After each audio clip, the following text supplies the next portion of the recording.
Selamat pagi dan salam sejahtera. Anda bersama saya Muajid Sami langsung dari Parlimen. Baik, hari ini 29 November 2021 hari Isnin, seperti biasa persidangan Dewan Rakyat akan dimulakan dengan waktu pertanyaan-pertanyaan jawab lisan dan ikuti dengan sesi perbahasan rang undang-undang bekalan 2022 ataupun belanjawan 2022 di peringkat jawatankuasa. Dan seperti anda sedia maklum, pada 2 minggu lalu perbahasan peringkat dasar bagi rang undang-undang pembekalan 2022 telah pun diluluskan melalui undian suara, dan seterusnya perbahasan peringkat jawatankuasa sedang berlangsung pada ketika ini, iaitu dijadualkan akan berakhir pada 13 Disember 2021 yang akan diakhiri dengan Kementerian Pengajian Tinggi. Dan untuk pengetahuan anda, pada sesi perbahasan setiap 2 kementerian diberikan peluang untuk berbahas dan menggulungkan perbahasan rang undang-undang perbekalan 2022 peringkat jawatankuasa. Dan untuk pengetahuan anda, pada hari ini iaitu 29 November, Kementerian Perdagangan Antarabangsa dan Industri akan memulakan sesi perbahasan bagi rang undang-undang perbekalan 2022 peringkat jawatankuasa dan akan diakhiri dengan Kementerian Teraga dan Sumber Asli. Dan seterusnya untuk esok adalah Kementerian Pembangunan Usahawan dan Koperasi dan diikuti dengan Kementerian Kerja Raya. Dan ia akan bertukar giliran mengikut kementerian sehingga 13 Disember dan akan diputuskan sama ada ia diluluskan ataupun tidak. Baik, kepada anda yang ingin mengikuti persidangan Dewan Rakyat, anda boleh melayari laman sesawang rtmklik.rtm.gov.my atau melalui pautan yang tertera di kaca TV anda. Baik, antara pertanyaan-pertanyaan bagi jawab lisan yang akan dibangkitkan pada hari ini ialah soalan pertama yang akan dibangkitkan oleh Ahli Parlimen Lenggong, iaitu Datuk Seri Dr. Samsul Anwar Haji Nasrallah, yang meminta Menteri Perdagangan Dalam Negeri dan Hal Ehwal Pengguna menyatakan prospek pelaksanaan inisiatif pendigitalan sektor peruncitan yang memfokuskan kawasan luar bandar bagi meningkatkan pendedahan kepada peniaga berhubung keperluan perniagaan berkonsepkan digital pada masa kini. Kemudian soalan yang kedua yang akan dibangkitkan oleh Ahli Parlimen Bukit Bintang, Fong Kui Lun, meminta Menteri Perumahan dan Kerajaan Tempatan menyatakan kedudukan aduan-aduan para penghuni kondominium dan pangsapuri yang telah berjaya diselesaikan dan tidak diselesaikan oleh Pesuruhjaya Bangunan dari segi bilangan, jenis aduan dan perbadanan pengurusan yang bermasalah. Dan seterusnya soalan ketiga ditujukan kepada Menteri Kesihatan, seperti kebiasaannya soalan berkaitan dengan COVID-19 yang akan dibangkitkan oleh Ahli Parlimen IGAN Ahmad Joni Zawawi, yang meminta sejauh manakah program imunisasi vaksin COVID-19 kebangsaan bagi negeri Sarawak dan Parlimen IGAN dari segi jumlah orang awam dan pelajar yang telah divaksin sehingga kini dan jumlah yang sepatutnya layak divaksin untuk mencapai imuniti kelompok 100%, dan adakah kementerian bercadang untuk memberi suntikan dos penggalak ataupun dos ketiga, dan berapa jumlah kes kematian yang melibatkan mereka yang telah mendapat dos yang kedua dan sebagainya. Dan ini merupakan soalan yang sangat penting yang ditanya dalam setiap kali persidangan Dewan Rakyat. Dan seterusnya soalan yang keempat yang akan dibangkitkan oleh Ahli Parlimen Hang Tuah Jaya, Datuk Seri Samsul Iskandar, meminta Menteri Pembangunan Luar Bandar menyatakan perincian program-program pembangunan luar bandar yang telah sedang dan akan dijalankan dalam menyediakan masyarakat untuk berdepan dengan impak pandemik COVID-19, dan apakah program-program pembangunan luar bandar yang telah dijalankan dalam kawasan Parlimen Hang Tuah Jaya. Dan soalan ini ditujukan kepada Menteri Pembangunan Luar Bandar. Dan soalan yang kelima juga kepada Menteri Kesihatan, masih mengenai COVID-19 yang dibangkitkan oleh Ahli Parlimen Bukit Gantang berkenaan dengan kesediaan kerajaan dalam melaksanakan fasa endemik COVID-19. Baik, kita terus ke persidangan Dewan Rakyat. Selamat pagi dan salam sejahtera semua. Saya ingin menjemput Yang Berhormat Datuk Seri Dr. Samsul Anwar bin Haji Nasrallah. Silakan. Terima kasih Datuk Idam Tua. Soalan saya nombor 1. Terima kasih Yang Berhormat. Silakan Yang Berhormat Timbalan Menteri. Bismillahirrahmanirrahim. Assalamualaikum warahmatullahi wabarakatuh. Terima kasih atas yang tua. Terima kasih sebab saya Lenggong. Tuan Yang Bertua, Kementerian mengambil maklum berhubung keperluan perniagaan berkonsepkan digital masa kini, lebih-lebih lagi dalam suasana norma baru akibat pandemik COVID-19.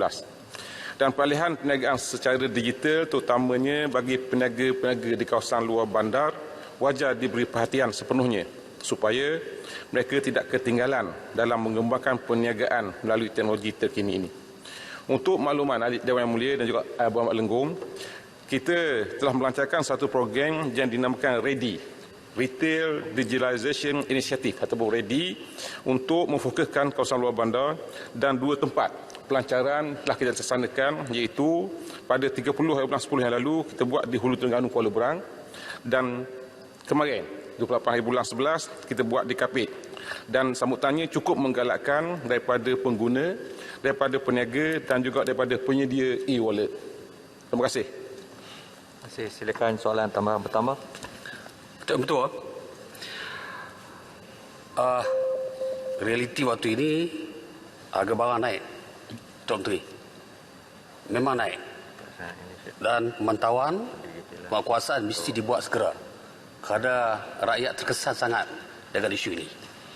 Sebab itu elakkan kenyataan dari kerajaan yang menggusarkan rakyat. Saya nak sebut bahawa apa yang dinyatakan oleh Jawab Menteri itu menunjukkan bahawa perniagaan digital ini penting. Ketika ini hanya dibuat di 2 kawasan. Sebab saya fikir peniaga kecil dan makro di luar bandar mesti digalakkan untuk terlibat dengan perniagaan digital ini. Dan tentunya kalau disusun dengan begitu baik dan sempurna, barangkali dia boleh juga mampu untuk mengawal harga-harga barang ini supaya tidak melambung tinggi. Sebab itu saya minta sejauh mana tahap penyertaan yang dibawa oleh kementerian, dan apakah pihak kementerian ada perancangan untuk menggunakan kaedah dan pendekatan baru supaya kita mampu untuk menjaga kepentingan rakyat, terutama di ketika sukar ini. Silakan Menteri. Terima kasih, Yang Berhormat. Terima kasih Tua, terima kasih sebab saya Lenggong, ya, kita akui apa yang dikatakan tadi bahawa kerana akibat cuaca, akibat pandemik dan akibat kekurangan buruh itu diberi alasan kerana kenaikan harga barang, dan ia tak berkait dengan soalan ini. Ya. Tapi bagaimanapun saya menyokong apa yang dikatakan oleh sahabat saya Lenggong tadi, bahawa kita sebenarnya amat serius dalam melaksanakan program retail digitalisasi ini. Tapi di sana kita ada masalah atau kekangan kerana ianya melibatkan beberapa pihak. Pihak yang pertama, pihak PBT. Ya, jadi kalau Lenggong, saya yakin lepas ini kita berkembang ke Lenggong. Dan untuk makluman Dewan Yang Mulia, program REDI kita ini ataupun Retail Digitalization Initiative ini, kita target melalui REDI ini menjelang akhir tahun depan ialah 16,200 orang peniaga yang akan terlibat secara langsung.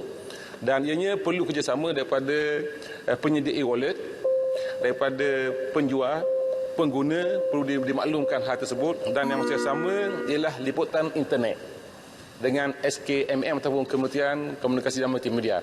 Jadi gabungan semua pihak ini akan memastikan REDI ataupun digitalisasi ini akan dapat direalisasikan. Terima kasih Ketua. Terima kasih. Yang Berhormat Hulu Selangor. Silakan. Hulu Langat. Maaf. Ya, terima kasih. Banyak kali tukar. Selalu kena. Terima kasih. Timbalan Menteri, rakan seperjuangan saya sejak di bangku sekolah. Menurut Nuriza Hussein dan rakan-rakan dalam e-Journal of Education 2021 dengan izin, kekangan keselamatan merupakan halangan utama dalam pembayaran digital dan keselamatan maklumat pengguna. Soalan saya, dalam melaksanakan inisiatif pendigitalan perucutan REDI, apakah usaha kerajaan dalam menangani masalah keselamatan yang berisiko tinggi berlaku kepada pengguna e-wallet khususnya di luar bandar? Terima kasih. Terima kasih. Silakan Yang Berhormat Tuan Menteri. Terima kasih Ketua, terima kasih sahabat saya. Salah satu soalan yang agak baik dan aman baiklah. Sebenarnya kita memberi advokasi dan juga taklimat serta nasihat serta panduan, bukan sahaja kepada pengguna tapi juga kepada peniaga. Dan kita bekerjasama baik dengan penyedia-penyedia e-wallet, yang mana saya yakin dan saya percaya penyedia e-wallet ini mempunyai etika tersendiri untuk tidak membocorkan maklumat yang mereka dapat. Jadi antara itu kita amat mencari apa yang dibangkitkan oleh Hulu Langat tadi, dan kita letakkannya satu prioriti untuk pastikan sebarang maklumat yang terdapat dalam digitalisasi ini tidak dibocorkan ataupun mereka tahu bahawa bila hal tersebut dibocorkan maka tindakan tegas akan diambil. Terima kasih itu. Terima kasih. Yang Berhormat Tuan Fong Koy Lun. Silakan.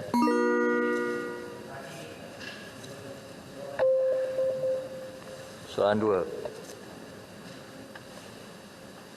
Assalamualaikum warahmatullahi wabarakatuh dan salam sejahtera, salam keluarga Malaysia. Terima kasih Tan Sri Yang Pertua, terima kasih Yang Muhammad Bukit Bintang atas pertanyaan yang dikemukakan. Tan Sri Yang Pertua, untuk makluman Yang Berhormat, penguatkuasaan dan kawal selia skim strata seperti kondominium, pansapuri dan sebagainya adalah di bawah bidang kuasa pihak berkuasa negeri ataupun BN, seperti mana tertakluk di bawah Akta Pengurusan Strata 2013, Akta 757. Penguatkuasaan dan kawal selia ini dilaksanakan oleh Pesuruhjaya Bangunan dilantik oleh PBN berkenaan bagi sesuatu kawasan pihak berkuasa tempatan. Berdasarkan maklumat yang diterima daripada 67 Pesuruhjaya Bangunan di seluruh negara, tidak termasuk Sabah dan Sarawak, Yang Berhormat, sebanyak 19,911 aduan telah diterima bagi tahun 2020. Antara kategori aduan yang diterima adalah seperti berikut: penyelenggaraan dan kerosakan bangunan, yang kedua mesyuarat dan pemilihan badan pengurusan, yang ketiga pentadbiran dan pengurusan bangunan, dan yang keempat isu kewangan. Daripada jumlah keseluruhan aduan yang diterima sebanyak 19,719 aduan, 99.04% telah diselesaikan oleh pihak Pesuruhjaya Bangunan dan baki 192 aduan ataupun 0.96% pula masih dalam berbagai peringkat penyelesaian.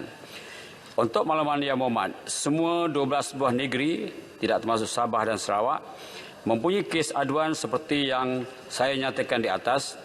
5 buah negeri yang tertinggi mempunyai kes aduan ialah Selangor 9,185 kes, Wilayah Persekutuan 5,362 kes, Johor 2,215 kes, Pulau Pinang 2,149 kes, dan yang kelima tertinggi ialah Negeri Sembilan 274 kes. Terima kasih, Yang Berhormat. Terima kasih. Silakan Bukit Bintang. Terima kasih Tan Sri Yang Di-Pertua, soalan tambahan. Saya ingin bertanya Yang Berhormat Timbalan Menteri. Selepas Akta Strata Management yang dipinta pada tahun 2013 dan dikuatkuasakan pada tahun 2015, saya ingin tahu berapakah jumlah kes yang didakwa di mahkamah dan mendapat award, dan berapa kes yang tidak mematuhi keputusan mahkamah, dan apakah pula tindakan selanjutnya yang diambil oleh pihak berkuasa. Minta penjelasan. Terima kasih. Terima kasih Yang Berhormat. Silakan. Terima kasih Yang Berhormat Datuk Seri Tan Sri Yang Pertua. Terima kasih Yang Berhormat Bukit Bintang. Seperti mana yang saya sebutkan tadi, keseluruhan kes di seluruh negara, tidak termasuk Sabah dan Sarawak, ialah 19,719 kes.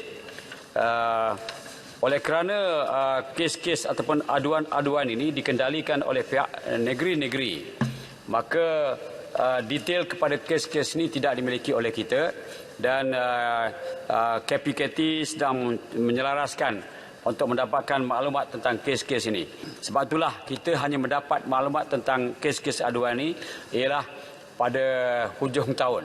Maksudnya untuk tahun 2021 kita belum dapat lagi, sedang kita mohon daripada negeri-negeri. Inilah apabila berlakunya perbezaan antara pusat dengan negeri.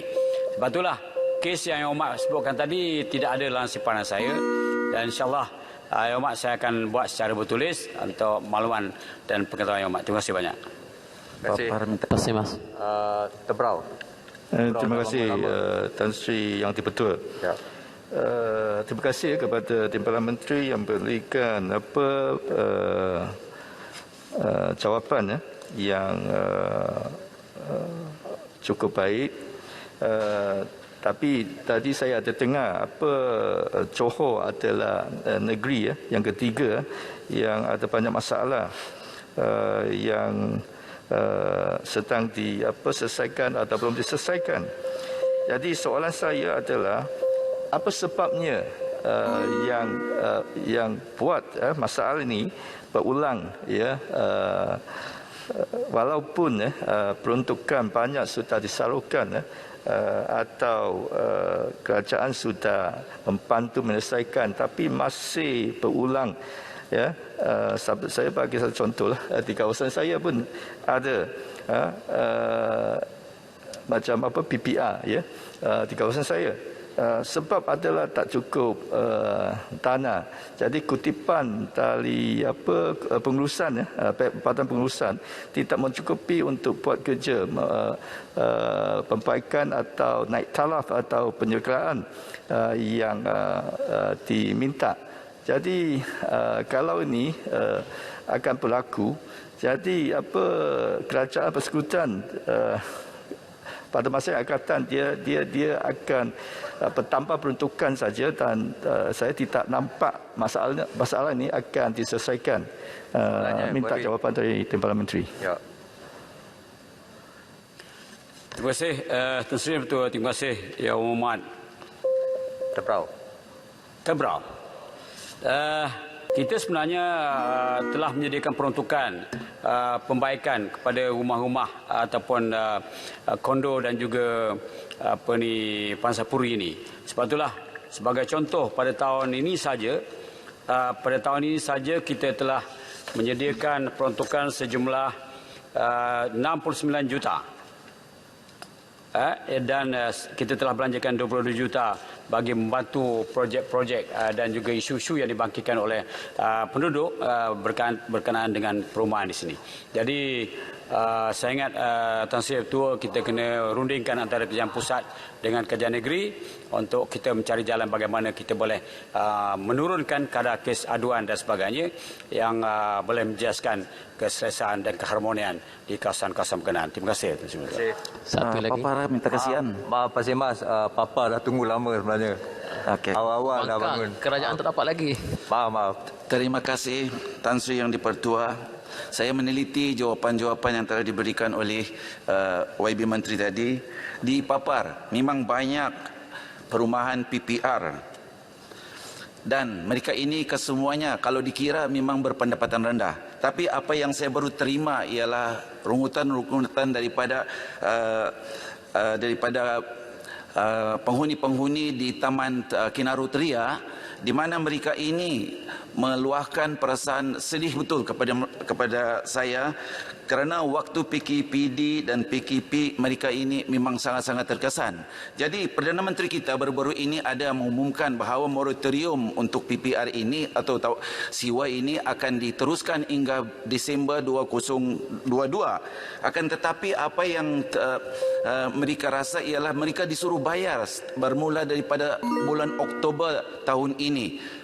Jadi mereka mengajukan masalah mereka ini, macam mana mereka boleh membayar sewa-sewa ini, sedangkan mereka pada ketika ini memang susah. Selain daripada itu, apa yang mereka luahkan juga ialah berkenaan dengan bekalan elektrik dan juga bekalan air. Apabila bekalan elektrik terputus, maka bekalan air akan terputus. Bukannya sehari, tapi berminggu-minggu. Jadi saya ingin dan meminta kepada jabatan-jabatan berkenaan yang tahu hal ini supaya dapat mengambil perhatian secepat mungkin. Dan yang paling penting ialah berkenaan dengan sewa ini. Kalau ia pun, berilah mereka peluang dan janganlah selalu mendesak supaya orang-orang ini terpaksa membayar, sedangkan Perdana Menteri kita sudah membagi moratorium sehingga 2022. Terima kasih banyak-banyak. Terima kasih apa. Saya rasa Timbalan Menteri boleh bagi jawapan bertulis kot. Tak ada kena-mena dengan soalan. Terima kasih. Antara isu Tan Sri yang betul. Tak apa ni, saya akan ambil isu-isu yang dibangkitkan oleh Yang Berhormat Papa dan kita akan bincang di peringkat kementerian. Cuma saya nak berikan penjelasan sikit Tan Sri yang betul. Sebab apa undang-undang hak milik strata dan pengurusan strata di negeri Sabah dan Sarawak ini diterbitkan oleh negeri berkenaan. Jadi berbeza dengan kita di sebenarnya 12 negeri lain. Sebab itulah bukan makna kita tak nak campur tangan tentang negeri-negeri, kerana kita pun bertanggungjawab juga untuk kebajikan negeri-negeri ini. Namun demikian, Tan Sri Ketua, insyaAllah saya akan ambil perkara ini dan kita akan bincangkan, kita akan maklumkan daripada Yang Berhormat Papa. Terima kasih.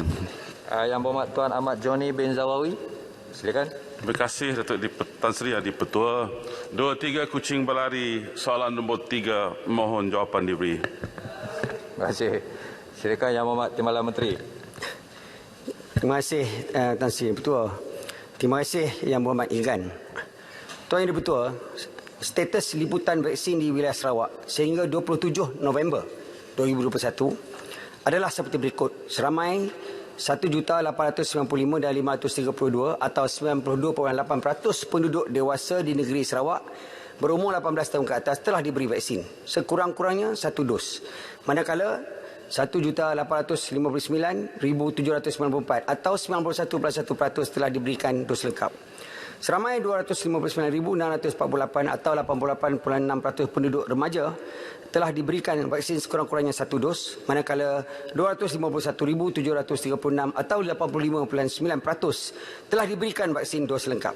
Ini menjadikan keseluruhan seramai 2,155,180 atau 76.5% penduduk wilayah Sarawak telah diberi vaksin sekurang-kurangnya 1 dos, manakala 2,113,530 atau 75% telah diberikan dos lengkap.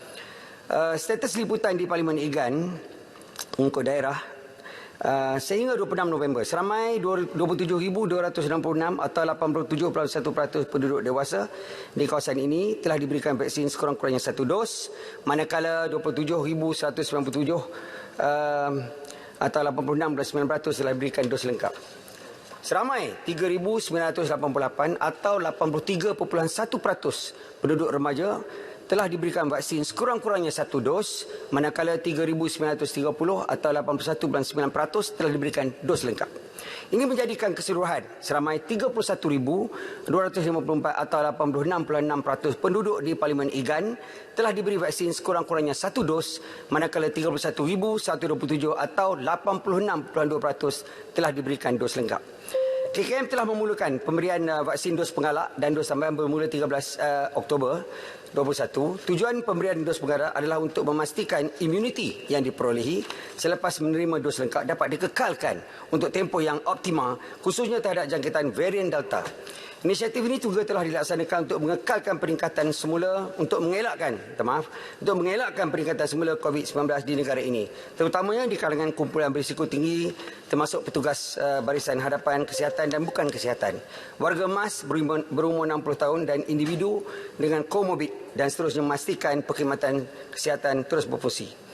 Wilayah Sarawak merupakan negeri pertama yang melaksanakan pemberian suntikan dos penggalak dan dos tambahan pada 13 Oktober. Sehingga 27 November, seramai 620,180 atau 30.4% penduduk dewasa telah menerima vaksin. Jumlah penduduk sasaran bagi dos penggalak dan dos tambahan ini adalah 2,042,700 individu.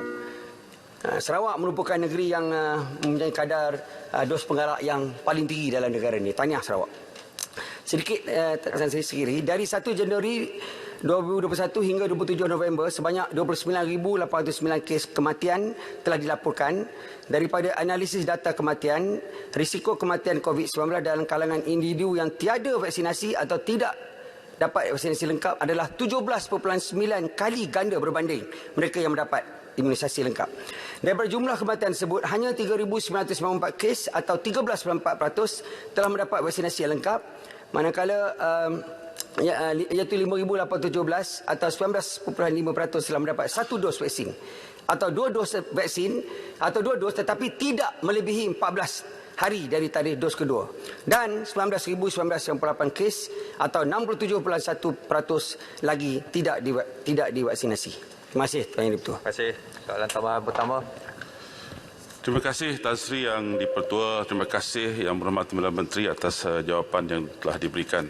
Yang Berhormat Timbalan Menteri, saya ingin bertanya lanjut berkenaan dengan dos penggalak vaksin COVID-19 ini.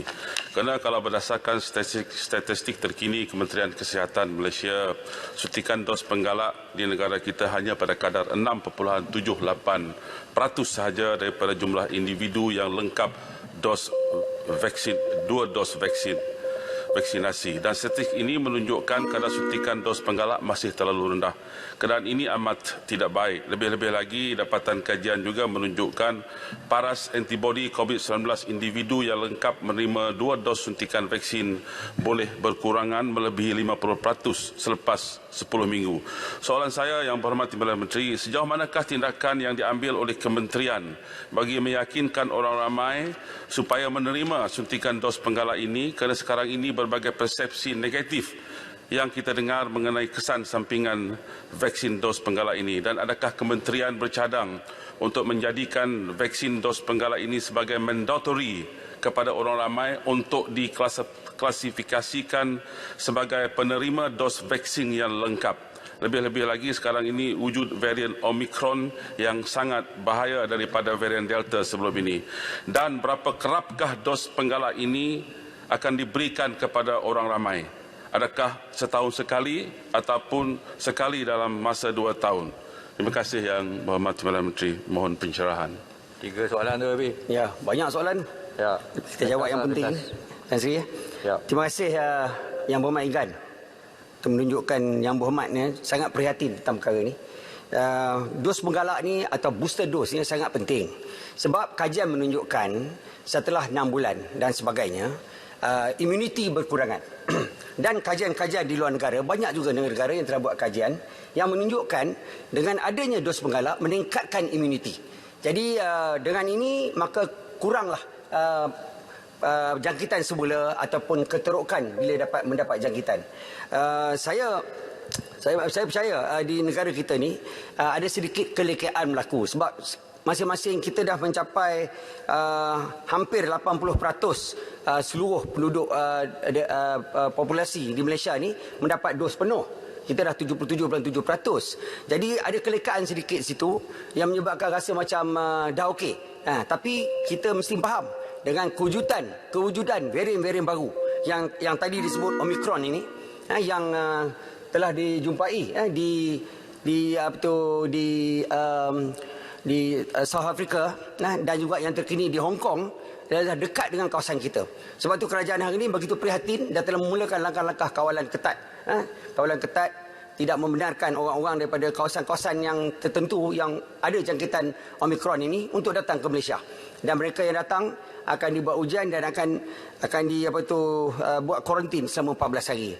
Jadi saya nak terangkan sekali lagi bahawa pentingnya kita mengambil dos penggalak ini. Ini adalah untuk keselamatan kita. Sebab kita tak tahu. Saya bagi contoh Tan Sri yang dibetul. Contohnya Omicron ini. Ini adalah dikatakan satu varian yang mungkin lebih bahaya daripada Delta, yang mempunyai 32 mutasi protein berbanding dengan Delta yang hanya mempunyai 9 mutasi protein. Dan kita tak tahu. WHO telah menamakan dia Omicron B11529 ini dan telah menjadikan dia salah satu daripada VOC. Jadi kita tak tahu sejauh mana keterokan dia boleh jadikan. Kita tak tahu sejauh mana vaksin boleh menangkis varian ini. Dan kita tak tahu juga rejim ubat yang ada sekarang adakah dapat merawat penyakit ini. Jadi sebab tu hari ini rakyat kena, walaupun kita telah kebanyakan telah berada di fasa 4 dan kita telah bebas sekarang bergerak dan telah mula mengadakan aktiviti-aktiviti sosial dan ekonomi, rakyat mesti kita sama-sama menyedari perkara ini. Ringkaskan supaya kita dapat menghindarkan diri kita daripada kena COVID sekali lagi dan menjadi keterokan yang lebih serius. Terima kasih Tan Sri. Terima kasih. Ya, soalan tambahan. Soalan tambahan kedua. Kepong. Kuala Selangor. Terima kasih Tan Sri Yang Di-Pertua. Saya mendengar jawapan Timbalan Menteri sebentar tadi. Namun pada soalan tambahan ini, kalau saya diizinkan untuk bergalih sikit kepada vaksinasi ke atas kanak-kanak berumur 5 hingga 11 tahun. Tan Sri Yang Di-Pertua yang hari ini sudah menjadi bukan satu kontroversi tetapi satu dengan izin intens kontes ataupun pertelingkahan dan debat yang agak keras juga apakah boleh kita mulakan dan apakah langkah-langkah kementerian dalam hal ini, kerana kita tidak punya data dan kita tidak punya kajian sendiri, apakah kita akan bersandarkan kepada kajian yang diluluskan oleh FDA secara dengan izin unanimous, secara ijma', ya, kerana saya memandang perkara ini adalah sangat penting, namun kita tidak dapat merumuskan satu tindakan dalam waktu yang terdekat ini. Saya minta untuk Timbalan Menteri memberikan pencerahan atas vaksinasi ke atas kanak-kanak 5 hingga 11 tahun. Terima kasih. Terima kasih, YB. Seminit. Muhammad. Terima kasih, Tan Sri Yang Dipertua. Terima kasih, Yang Berhormat Pulau Selangor. Memang sebenarnya kenapa kita merujuk kepada kanak-kanak 5 hingga 11? Kerana kita nak melindungi anak-anak kita. Seperti mana yang kita telah jalankan kepada remaja 12 hingga 17 tahun. Yang kini telah mencapai pada tahap 85.9% kadar vaksinasi sepenuhnya untuk anak-anak remaja ini. Dan kita yakin insya-Allah dengan usaha kita ini dapat memberikan mereka keselamatan lebih untuk pergi balik ke sekolah. Jadi ini kerisauan kita, anak-anak kita. Dan mereka-mereka yang tidak dapat diberi vaksin. Dia ada kumpulan yang belum diberi vaksin, anak-anak kita, umpamanya 5 hingga 11. Hari ini bila kita benarkan pergerakan, kita bawa anak kita. Kita bawa ke Langkawi anak-anak kita. Kita bawa ke Majlis Kenduri anak-anak kita. Jadi mereka ni tak dilindungi. Sebab tu berdasarkan kajian sains, kajian-kajian telah berlaku, kerajaan hari ini akan berusaha akan mengadakan vaksinasi untuk anak-anak 5 hingga 11 tahun. Terima kasih Tan Sri Betul. Terima kasih. Terima kasih. Maksudkan tadi adalah untuk pencerahan ke atas risiko myokarditis dan perikarditis yang menjadi pertikaian itu, yang kalau minta diberi pencerahan, kalau tidak kita terima dengan jawapan bertulis Tan Sri Betul. Terima kasih. Ya, kalau boleh jawapan bertulis. Seterusnya Yang Berhormat Datuk Seri Samsul Iskandar. Terima kasih Tan Sri Betul. Assalamualaikum warahmatullahi wabarakatuh. Salam. Harga barang terus meninggi, rakyat terbeban, si miskin makin melarat. Mohon jawapan Yang Berhormat Timbalan Menteri, soalan Hang Tuah Jaya nombor 4. Terima kasih. Terima kasih. Silakan Yang Berhormat Timbalan Menteri. Bismillahirrahmanirrahim. Assalamualaikum warahmatullahi wabarakatuh. Yang Berhormat Tan Sri, terima kasih Hang Tuah Jaya. Untuk maklumat yang berhormat, Kementerian telah memperuntukkan sejumlah RM1.76 juta bagi program dan projek pembangunan bandar melibatkan 37 program dan projek di kawasan Parlimen Hang Tuah Jaya sepanjang tempoh pandemik dari tahun 2020 hingga tahun 2021 ini. Peruntukan pembangunan diseluruhkan ini termasuklah melaksanakan 1 projek jalan luar bandar, 9 projek jalan perhubungan desa, 8 program ameniti sosial, 4 projek pembangunan kawasan tanam semula getah dan 15 buah projek perumahan rakyat termiskin. Senarai yang ada pada saya ini adalah panjang, kalau nak disebut. Jadi saya bagi contoh je ya, yang telah dilaksanakan pada tahun 2020 iaitu di bawah JPD, kerja menaik taraf, JPD dan lain-lain kerja berkaitan di Kampung Sungai Putat, Bukit Beruang, Melaka, dan juga kerja-kerja naik taraf JPD berkaitan Kampung Semabuk, Luar Semabuk, Melaka. Ini untuk JPD ada 6 buah projek. Di bawah ameniti sosial sebagai contoh adalah kerja-kerja menaik taraf daratan Kejat dan pagar serta lain-lain kerja berkaitan di tanah perkuburan Kampung Tun Razak, Bukit Katil, Melaka dan sebagainya adalah pembuah projek di bawah tahun 2020. Yang di bawah pembangunan kawasan tanam semula getah Risda, iaitu ada pembangunan kawasan tanam semula getah Melaka 115 projek. Sebagai contoh ada 3 projek semuanya. Dan di bawah tahun 2021 pula, iaitu di bawah PPRT ada 2 projek, Bina Baru 2 projek, Baik Pulih 13 projek bernilai 275,000. Dan di bawah perhubungan jalan luar bandar, iaitu naik taraf jalan Kampung Paya Redan Melaka, Tengah Melaka bernilai 520,000 dah siap sepenuhnya. Jalan perhubungan desa ada 3 buah ada 3 jalan. Dan di samping itu pula di bawah program perniagaan MARA senantiasa memainkan peranan dalam membangun usaha bumiputera untuk mendepani impak COVID-19. Antara inisiatif yang dibuat di Parlimen Hang Tuah Jaya, Negeri Melaka pada tahun 2021 ialah skim pembiayaan perniagaan yang bertujuan untuk meningkatkan keupayan perniagaan serta menggalak penyertaan usahawan iaitu seramai 59 usahawan di Parlimen Hang Tuah Jaya telah diluluskan dengan pembiayaan berjumlah 6.25 juta, manakala pada tahun 2020 pula hingga tahun ini, pengecualian sewa bagi premis perniagaan dan perusahaan mara selama 5 bulan telah pun diberikan. Seramai 252 penyewa di kawasan Melaka Tengah telah mendapat manfaat. Di samping itu pula ada diskaun selama 16 bulan untuk penyewa, 249 penyewa di kawasan Melaka. Banyak panjang lagi lah kalau nak disebut satu persatu. I will promise you dengan izin untuk bagi dengan jawapan bertulis. Banyak senarai. Kalau speaker bagi ada sedikit. Untuk kemas ada 2 program, and then detailnya nanti bagi dengan you. Lepas tu pula di bawah program RISDA kita ada di bawah Parlimen Hang Tuah Jaya ada peruntukan dengan peruntukan 52,000 melimpahkan sebuah lot kebun dengan keluasan 13.08 hektar program getah matang dan sebagainya. Memang kesimpulannya RISDA juga komited melaksanakan program-program ini. Dan untuk detail ini saya tulis bagi jawapan bertulis lah, all the long list. Terima kasih. Terima kasih Kepala Menteri, terima kasih Tan Sri. Kita sedia maklum bahawa KPLB telah menyediakan dasar pembangunan luar bandar 2030 dalam ikhtiar untuk membina ketahanan penduduk luar bandar, terutamanya dalam melahirkan masyarakat luar bandar yang sejahtera. Namun dengan pandemik dan sebagainya ini, antara perkara yang penting yang kadang-kadang kita sering ketinggalan ialah pemerkasan infrastruktur seperti capaian internet. Saya tengok di dalam senarai program yang Yang Menteri sediakan itu tidak ada ke arah pemerkasaan capaian internet, terutama di kawasan luar bandar, di desa.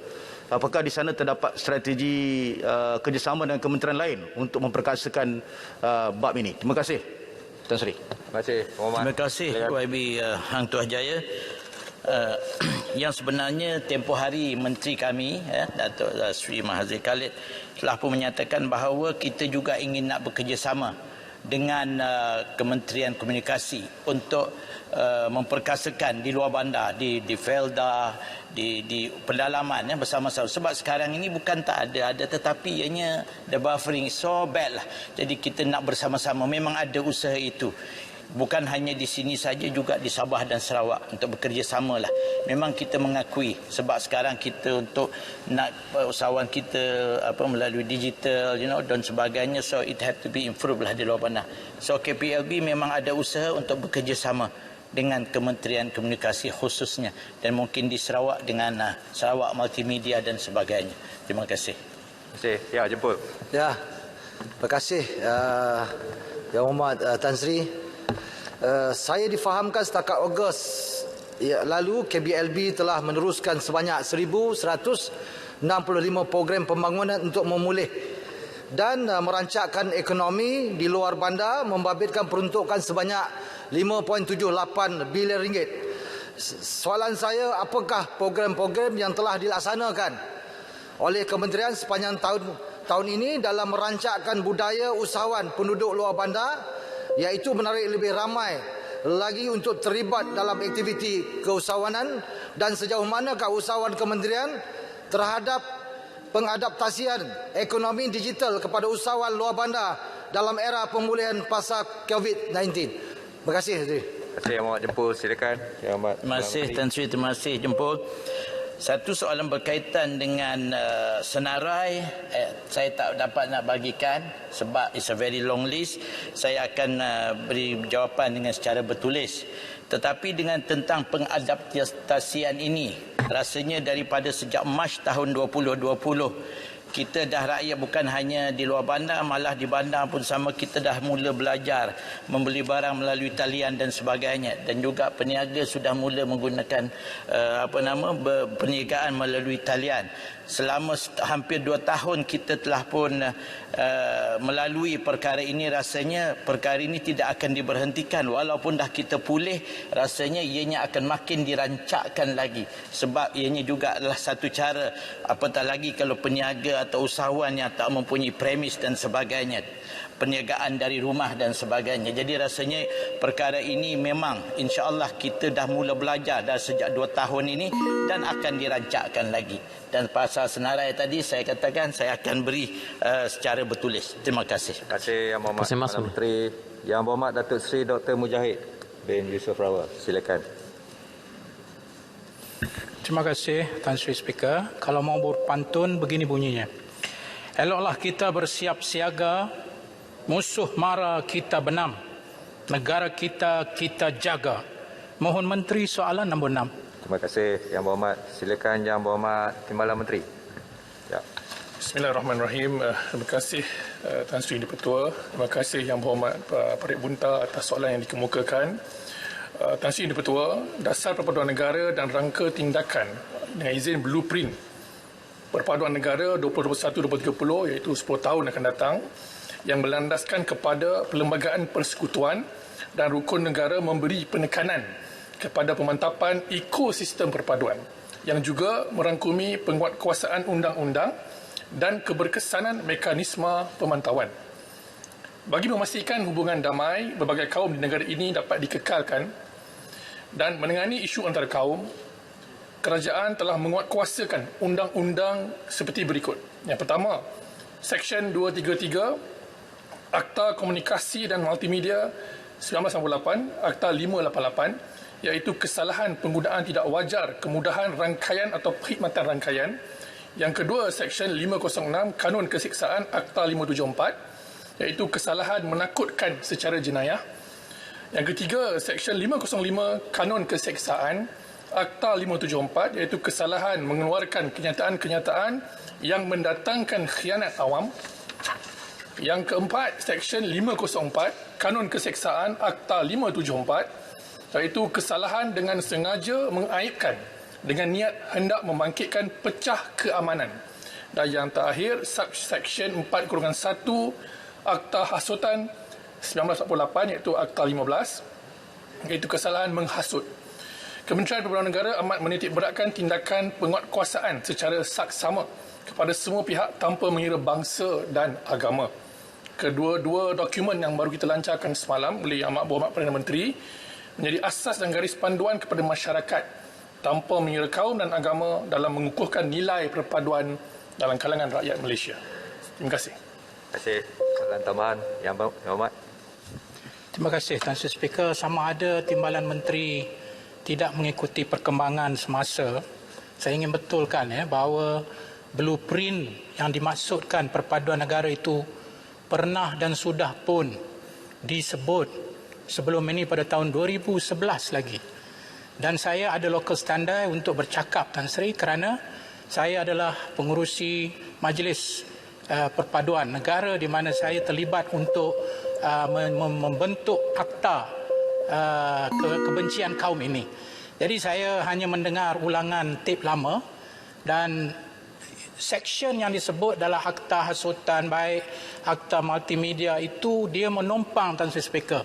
Kalau boleh ada masa saya bagi keyakinan kepada pihak kerajaan supaya inilah masanya untuk dia melakukan, kita semua melakukan satu akta yang terbina atas kepentingan sendiri. Tak ada tumpang seksyen itu, seksyen ini, iaitu akta keharmonian kaum ataupun akta kebencian ataupun akta keharmonian kaum. Jadi, Tan Sri Speaker, perpaduan negara dah ada satu kementerian. Saya rasa tiba masanya mereka punya satu akta tentang keharmonian nasional ini dan saya boleh bercakap sebab saya telah mengusahakannya sejak daripada tahun 2010 lagi.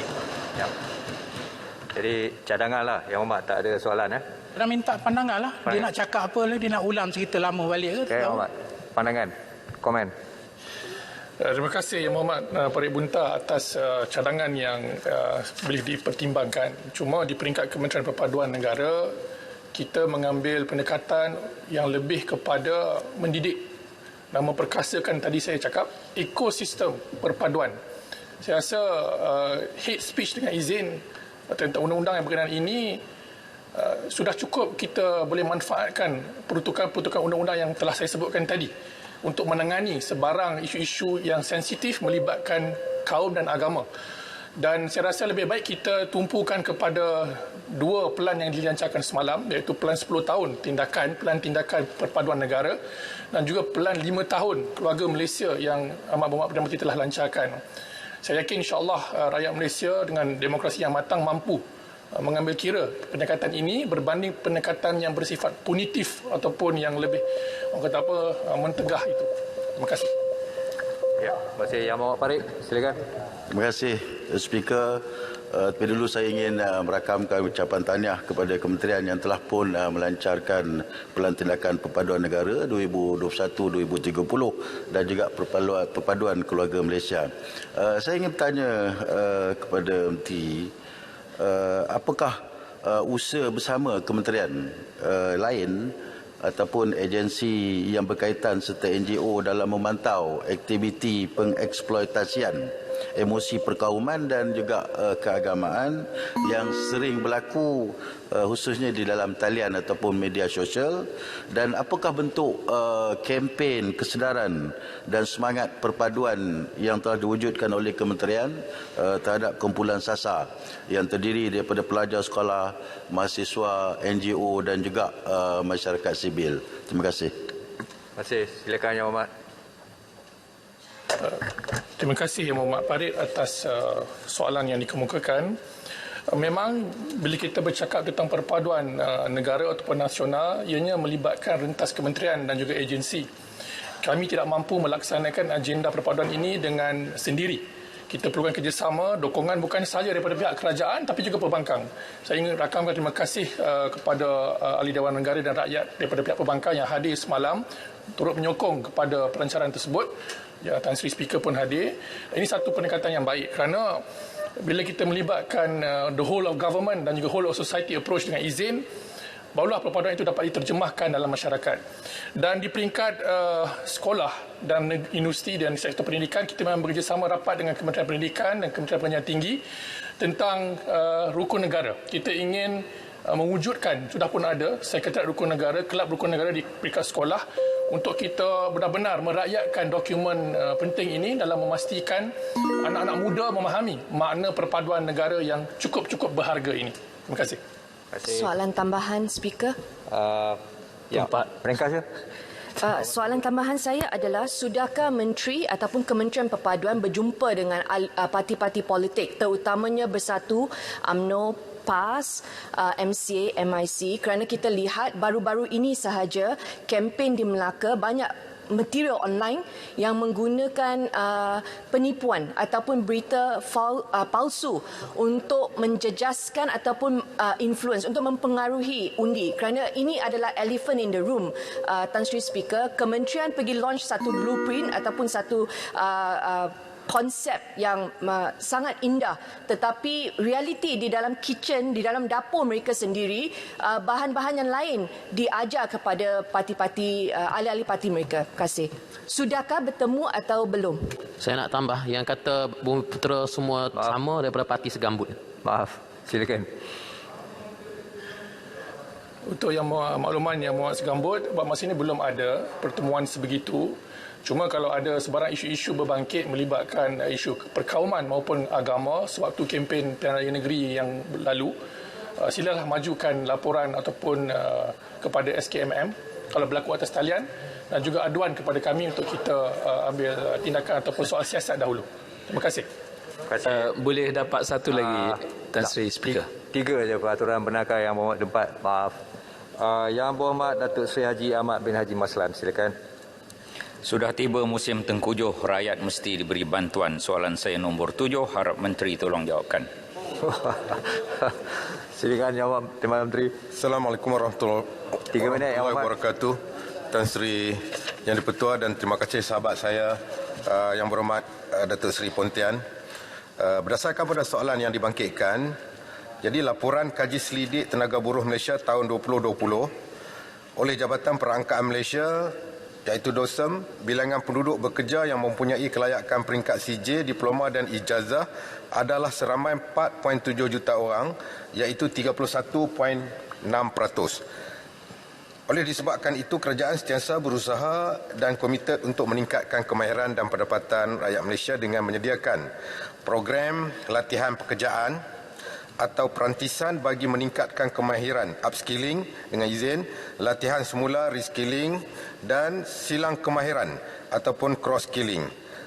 Bagi pihak Kementerian Sumber Manusia melalui Jabatan Pembangunan Kemahiran menyediakan peluang latihan kemahiran kepada rakyat Malaysia melalui 3 kaedah seperti berikut. Yang pertamanya, sistem latihan program bertauliah.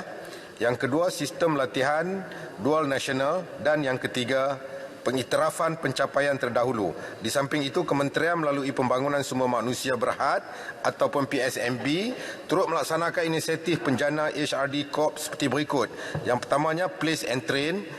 Yang kedua, B40 Development. Yang ketiga, SME Development. Yang keempat, Industry Revolution 4.0 ataupun 4.0. Yang kelima, Gerakan Insan Gemilang, GIG. Yang keenam, skop parol, iaitu bagi mereka yang diberi persediaan untuk yang akan habis tempoh dalam penjara. Skim-skim ini telah dapat membantu rakyat Malaysia menambah dan meningkatkan kemahiran dan mendapat penempatan pekerjaan, di samping menggalakkan rakyat untuk bekerja sendiri ataupun self-employed dengan izin. Selanjutnya, usaha pemekasaan ekosistem bakat diteruskan dengan program-program di bawah Talent Corp yang berfokus kepada pembangunan kebolehpasaran dan kerjaan bakat muda negara. Antara inisiatifnya adalah seperti berikut: platform analitis penilaian psikometrik bersepadu, nurturing expert talent. Yang kedua, program latihan industri berstruktur. Yang ketiga, young employable students, kolaborasi industri akademia. Dan yang terakhir, program pengekalan bakat tajaan kerajaan. Sekian, terima kasih. Itulah jawapannya, Yang Berhormat Puan Tian. Silakan Yang Berhormat Puan Tian. Tan Sri Speaker, dalam Akta Kerja Pindaan 2021 atau Akta 265, adakah faktor peningkatan kemahiran dan peningkatan pendapatan pekerja diambil kira? Bagaimana usaha yang berterusan dapat dipastikan agar majikan terus meningkatkan kemahiran dan pendapatan pekerja selain menjaga kebajikan mereka? Terima kasih. Terima kasih Yang Berhormat. Silakan Yang Berhormat. Terima kasih Yang Berhormat Puan Tian yang membangkitkan soalan bagi saya sangat baik untuk makluman kepada unemployed in market ataupun yang sedang mencari pekerjaan dalam pasaran dengan izin. Jadi faktor peningkatan yang dibangkitkan ini, faktor peningkatan kemahiran tidak dinyatakan dengan jelas dalam Akta Kerja Pindaan 2021. Kerana akta ini berperanan sebagai garis panduan bagi menjaga kebajikan pekerja di segi undang-undang perburuhan, yang mana akta yang kita baru luluskan dalam 2 minggu yang lepas. Seterusnya, terdapat akta khusus Yang Berhormat Puan Tian berkenaan dengan kemahiran, iaitu Akta Pembangunan Kemahiran Kebangsaan Akta 652, dan isu peningkatan gaji pula dimuatkan dalam Akta Majlis Perundingan Gaji Negara 2011 dalam Akta 732. Jadi dia ada 3 akta yang berasingan yang mana tidak terkait dengan faktor peningkatan yang dibangkitkan oleh Yang Berhormat Puan Tian tadi. Walau bagaimanapun, mungkin secara tidak langsung pengenalan flexible working arrangement dalam pindaan akta kerja menggalakkan berkemahiran membuat pilihan bekerja dari rumah dan mengiktiraf kemahiran mereka untuk bekerja dari rumah. Sekian, terima kasih. Itu jawapannya. Pak Renggam. Ya. Okey, terima kasih Tuan Ketua. Terima kasih Yang Berhormat Timbalan Menteri. Jika dapat, kita minta daripada Kementerian untuk memberikan pecahan peratusan penyertaan rakyat Malaysia ke bidang kemahiran ini menurut kaum, terutamanya di kalangan lepasan SPM bagi tahun 2019 sehingga tahun 2021. Jikalau tidak ada di waktu ini, kita minta jawapan bertulis. Terima kasih Tuan Ketua. Okey, terima kasih kepada sahabat yang bertanya berkenaan dengan peratusan yang insya-Allah saya akan menjawab dengan secara bertulis nanti. Yang Jerai, satu lagi Jerai. Okey, terima kasih. Padang Serai, tapi Padang Serai dah bangun lama sebenarnya. Ringkas Padang Serai. Terima kasih Tan Sri. Saya tertarik untuk menanyakan kepada kementerian, bolehkah kementerian nyatakan berapa peratus graduan yang mempunyai tingkat gaji lebih RM4,000 selepas 2 tahun bekerja? Terima kasih Timbalan Menteri, terima kasih Tan Sri. Terima kasih. Yang Hormat Timbalan Menteri. Saya tak dapat tangkap sebab saya fokus kepada ni. Tolong ulang. Gaji yang 4,000. Sila repeat. Mikrofon. Mic. berapa banyak graduan yang mempunyai tangga gaji 4,000 selepas mereka bekerja 2 tahun? Okey, yang ini juga statistik yang saya akan dapat daripada Jabatan Perangkaan Negara untuk saya jawab secara bertulis. Terima kasih. Maaf. Maaf, kerja 3 je boleh. Maaf. Yang Berhormat Tuan Lim Lik Eng. Silakan. Ya, soalan saya 8. Terima kasih. Terima kasih. Yang Berhormat Timbalan Menteri. Ya. Terima kasih Yang Berhormat Tan Sri Yang Dipertua. Terima kasih sahabat saya Yang Berhormat Kepong. Untuk makluman Yang Berhormat, Lembaga Penafis Filem LPF Kementerian Dalam Negeri melaksanakan tugas dan tanggungjawab berdasarkan pada Akta Penafisan Filem tahun 2002. Merujuk kepada peruntukan tersebut, LPF bertanggungjawab melaksanakan penafisan filem yang disiarkan, dipamerkan, disebarkan, ditayangkan, diedarkan atau dipancarkan secara fizikal kepada masyarakat umum kecuali melalui internet maupun intranet. Dalam melaksanakan proses penafisan filem, LPF mengguna pakai garis panduan penafisan filem TDN 2010. Terdapat 4 aspek utama yang digariskan dalam garis panduan tersebut yang diteliti dan diberi perhatian khusus oleh ahli-ahli lembaga semasa menafis sebuah filem, iaitu yang pertama, keselamatan dan juga ketenteraman awam. Kedua, keagamaan. Ketiga, sosio budaya. Dan keempat, ketertiban dan juga ketatasusilaan. Adalah jelas bahawa aspek keselamatan dan ketenteraman awam merupakan aspek tunjang yang menjadi keutamaan LPF dalam menilai kandungan sesebuah filem sebelum ia ditayangkan pada umum, yang menjadi asas LPF diletakkan di bawah KDN. Sejak awal penubuhannya, LPF berada di bawah kementerian yang bertanggungjawab mengenai keselamatan dalam negeri. Ekoran dari itu, LPF kekal diletakkan di bawah bidang kuasa KDN bagi memastikan kandungan filem yang ditayangkan kepada umum tidak melanggar keempat-empat aspek utama yang boleh mengganggu gugat keselamatan negara. Selain itu, LPF tidak diletakkan di bawah Kementerian Komunikasi dan juga Multimedia Malaysia kerana fungsi LPF adalah terhad kepada penafisan kandungan filem yang telah siap untuk ditayangkan kepada umum. LPF tidak terlibat dalam urusan pembikinan atau pengeluaran filem sebagaimana yang telah pun sedia dilaksanakan secara langsung oleh pihak Perbadanan Kemajuan Filem Nasional Malaysia, FINAS, iaitu salah satu agensi di bawah KKMM yang melaksanakan fungsi khusus untuk membangunkan industri filem tempatan berdasarkan kepada peruntukan Akta Perbadanan Kemajuan Filem Nasional Malaysia 1981. Untuk makluman Yang Berhormat, selanjutnya bagi tahun 2020 terdapat 6 buah filem yang diberi keputusan tidak lulus untuk tayangan, manakala bagi tahun 2021 terdapat 1 filem yang diberikan keputusan tidak lulus untuk tayangan. Terima kasih Yang Berhormat Tan Sri Yang Dipertua. Terima kasih. Silakan Kepong. Terima kasih Speaker. Saya minta diberitahu nama 6 filem dan 1 filem bagi tahun 2020 dan tahun 2021 yang telah diharamkan. Dan soalan tambahan saya, apakah rasional pelantikan anggota Lembaga Penapis Filem LPF daripada mereka yang bukan dari kalangan industri perbuatan filem? Ya, bukankah lebih wajar untuk anggota daripada industri pembuatan filem dilantik sebagai anggota LPF? Terima kasih. Terima kasih. Silakan Yang Berhormat Timbalan Menteri. Terima kasih Yang Berhormat. Sebagaimana yang sebutkan tadi, Yang Berhormat minta nama-nama filem yang telah tidak boleh ditayangkan. Yang pertama pada tahun 2020 iaitu Daulat. Yang kedua filem Real Love. Yang ketiga filem India ni saya pun nak sebut, minta maaf kalau sebutan saya tak betul.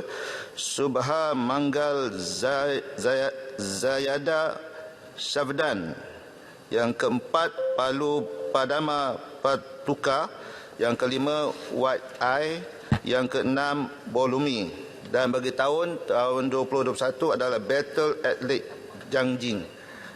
Untuk pengetahuan Yang Berhormat, di bawah Akta Penafisan Filem ini adalah memang kuasa mutlak untuk Yang Berhormat Menteri Dalam Negeri untuk melantik mana-mana orang sebagai board director atau ahli lembaga penafis filem yang terdiri daripada seorang pengurusi, 3 orang seorang timbalan pengurusi dan 2 orang lain yang tidak kurang daripada 2 orang lembaga penafis filem yang lain. Bermaknanya jangan kurang daripada 2. Maknanya boleh 3, boleh 5 dan sebagainya. Terima kasih.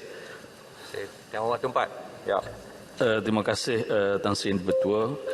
Saya ingin bertanya apakah lembaga penafisan filem juga mempunyai bidang kuasa terhadap filem-filem luar negara yang menayangkan unsur-unsur yang tidak bersesuaian, khususnya melalui platform penstreaman ataupun online atau dalam talian, serta langkah-langkah yang diambil dalam konteks perundangan. Perundangan sedia ada bagi mengawal kebanjiran filem-filem yang tidak ditapis, khususnya melalui platform yang saya sebut tadi. Terima kasih. Betul Yang Berhormat, filem ini mestilah ditapis oleh lembaga filem, ahli lembaga penafis filem kita di bawah KDN, sama ada filem itu keluaran tempatan dan juga keluaran daripada luar negara. Sebagaimana jawapan saya sebelum ini, memang melalui internet atau intranet, bukan di bawah bidang kuasa lembaga penafis filem di bawah Kementerian Dalam Negeri.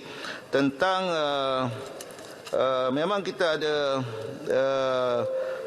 di bawah akta kita ada tindakan undang-undang yang boleh kita kenakan kepada mana-mana pihak individu atau mana-mana syarikat yang mengeluarkan filem yang melanggar keputusan ahli lembaga penafis filem kita, dan ini tertaluk pada akta kita. Terima kasih. Terima kasih.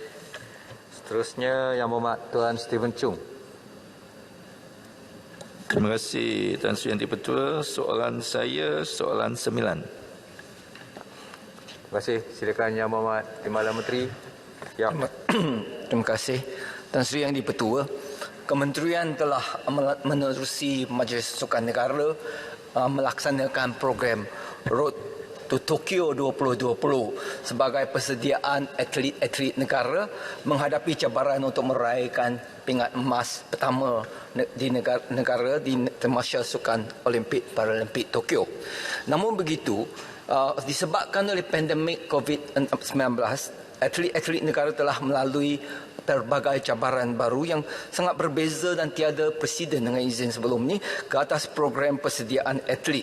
Dari segi latihan, dari segi pendedahan kejohanan peringkat antarabangsa dan juga penyertaan kejohanan-kejohanan untuk kelayakan Olimpik dan Paralimpik 2020. Beberapa faktor telah dikenal pasti menyumbang kepada kegagalan untuk meraihkan pingat emas. Di akhir itu, kita tidak dapat menyertai latihan dan kejohanan-kejohanan kompetitif kerana terpaksa dibatalkan dan ada juga ditangguhkan. Hanya 15 daripada latihan luar negara yang kita dapat laksanakan daripada sasaran 125 program yang telah kita rancangkan. Manakala pula, dari segi pendedahan pertandingan luar negara pun, hanya 67 daripada pertandingan sahaja yang dapat kita sertai daripada perancangan asal, iaitu sasaran sebanyak 372 pertandingan. Kejohanan antarabangsa yang sangat terhad telah menyukarkan analisa yang tepat dan prestasi pesaing-pesaing dari negara luar.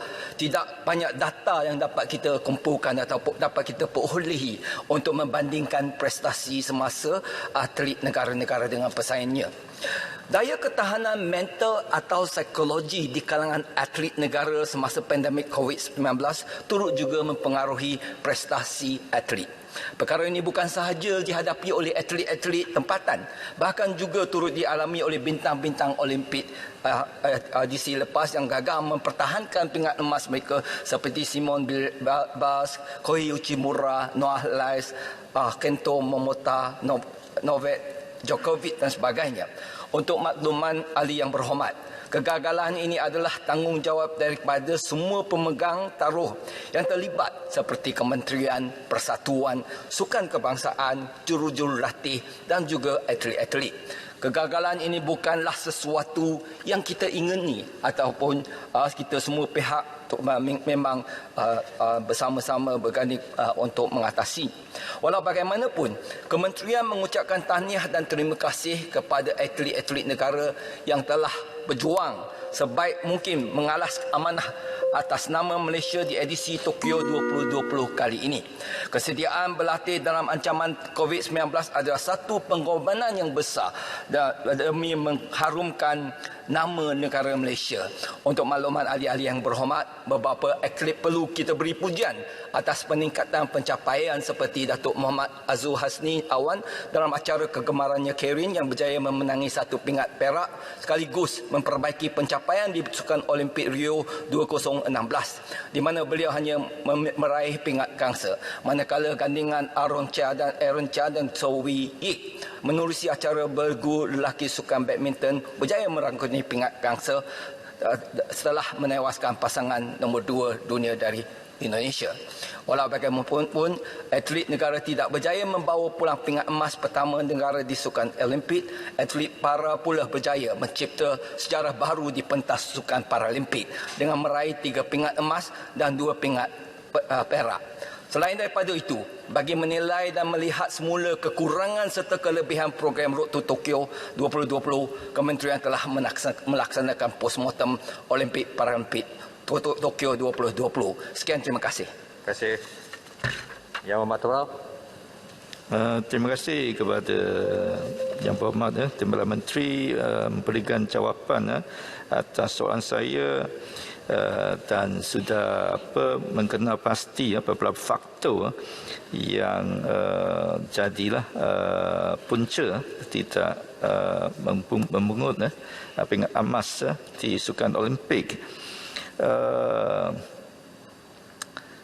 Tapi adakah kerana ini faktor-faktor ni yang disebut adalah di antara atlet-atlet yang sudah dipilih untuk menyertai pertandingan, adakah sebab kerana tidak ada cukup kita kata atlet-atlet untuk dipilih, jadi adalah pasal faktor mereka ada isu mental atau psikologi tidak boleh mengatasi tekanan pada platform Olimpik yang besar itu, kalau itu adalah sebab, kerana saya dapatlah maklumat ada negeri-negeri yang masih membayar allowance atlet sukma mereka pada kata 300 sebulan, dan hal ini amat mendukacitakan kerana pada saya KPS perlu membuat satu pelarasan gaji bagi atlet sukma. Habiskan lebih. Kerana jika tidak, kita akan kehilangan ramai atlet berbakat yang mampu diketengahkan.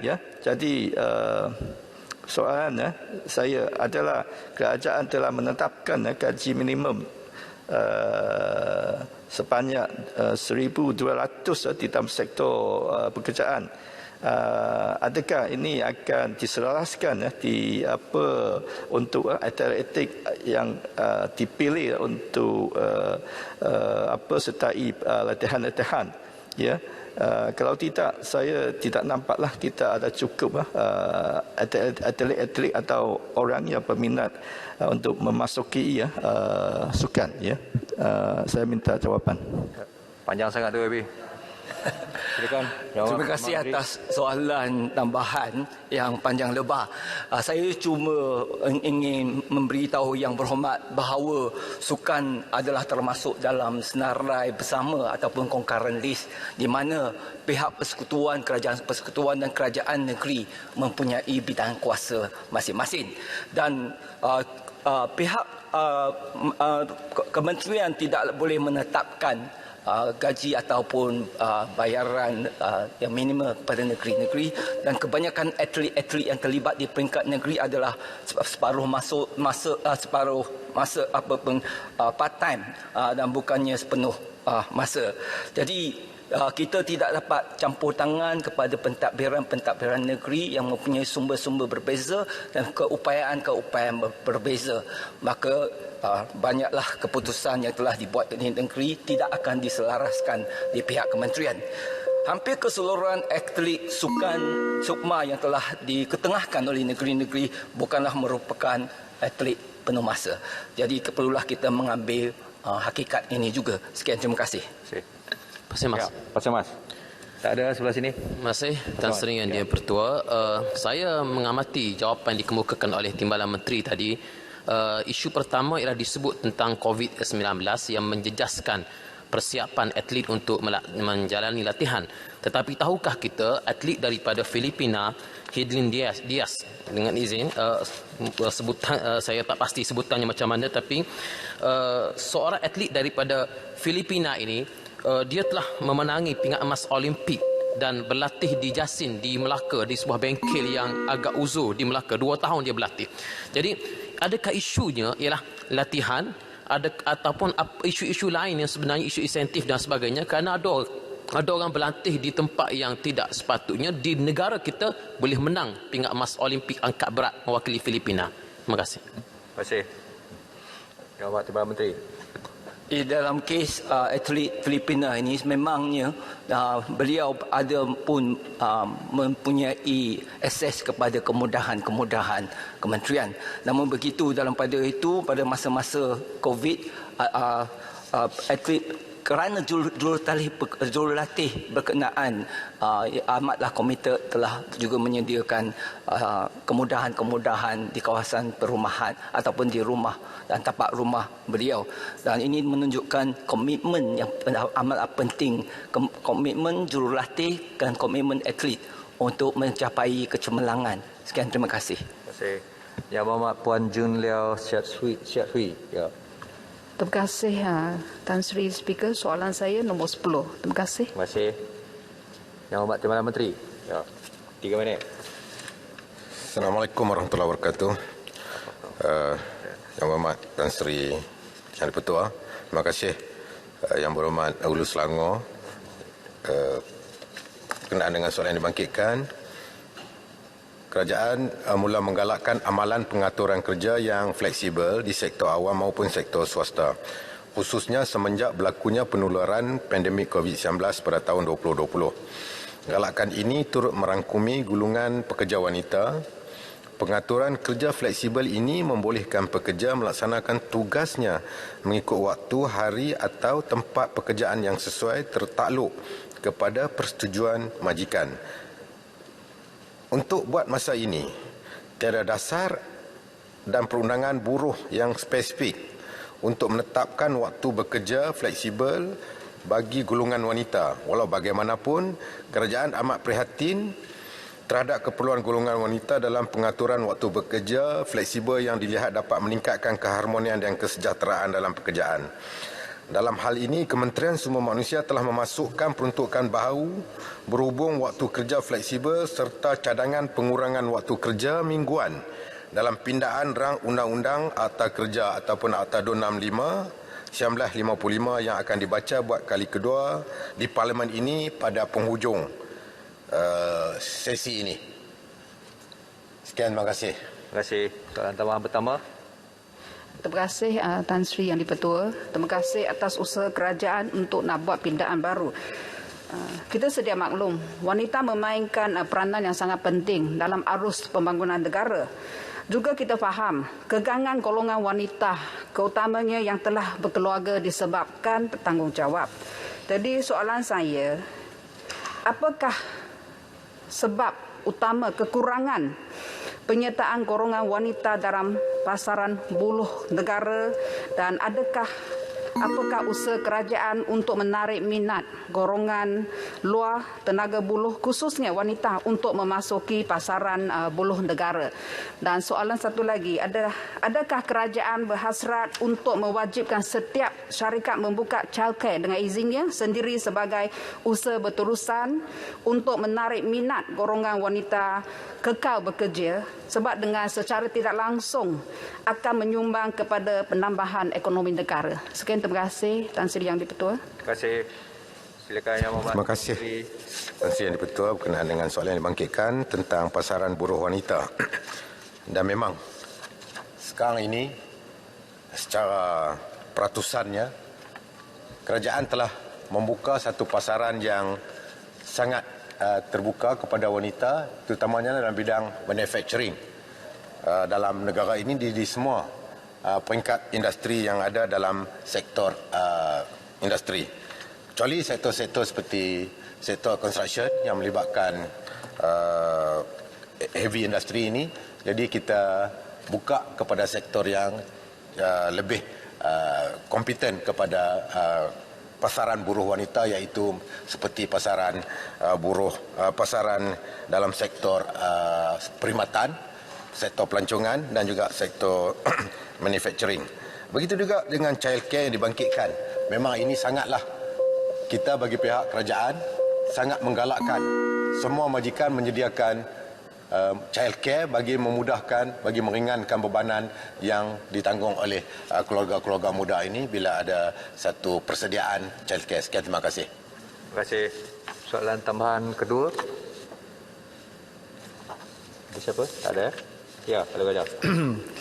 Tahniah bagi Menteri beri jawapan yang merangkumi semua inisiatif-inisiatif yang disebut sebelum ini.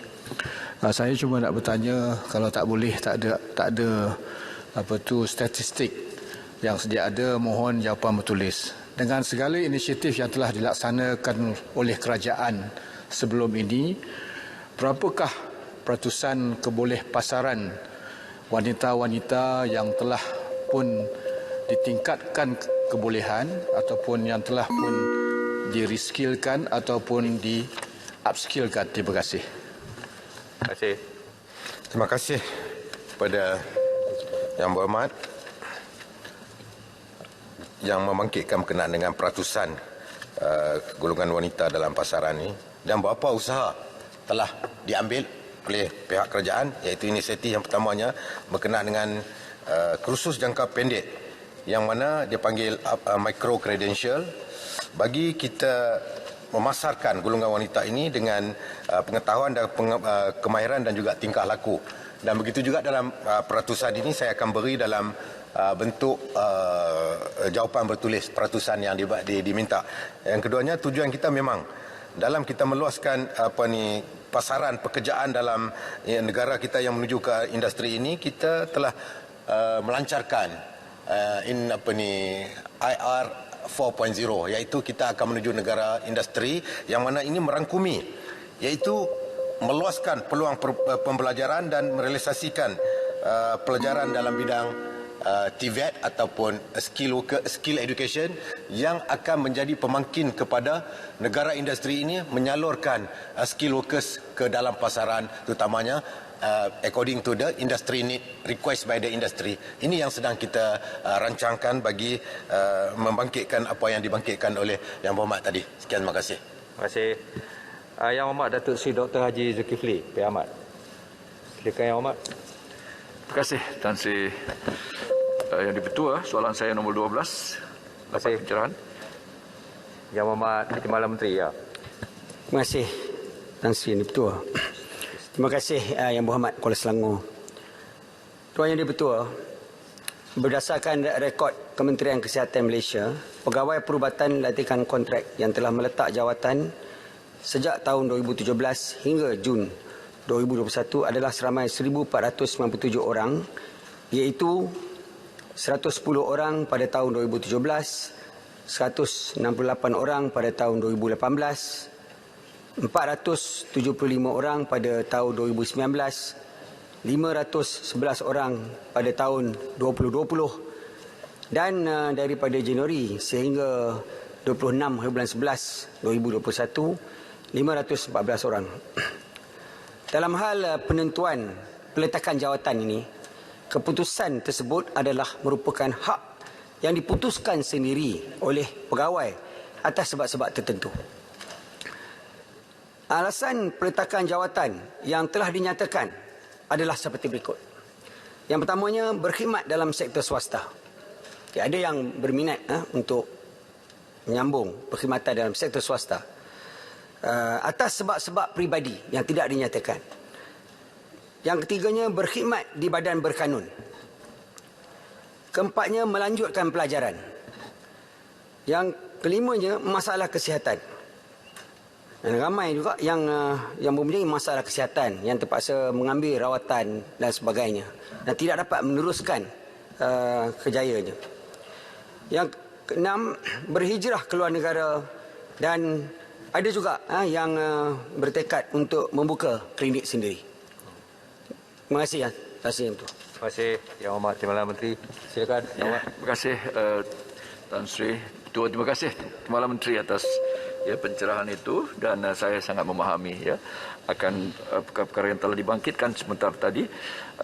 Adapun untuk soalan lanjutan saya, Tan Sri Yang Dipertua, adalah sikit saya beralih kepada persoalan pegawai-pegawai perubatan yang telah pun mendapat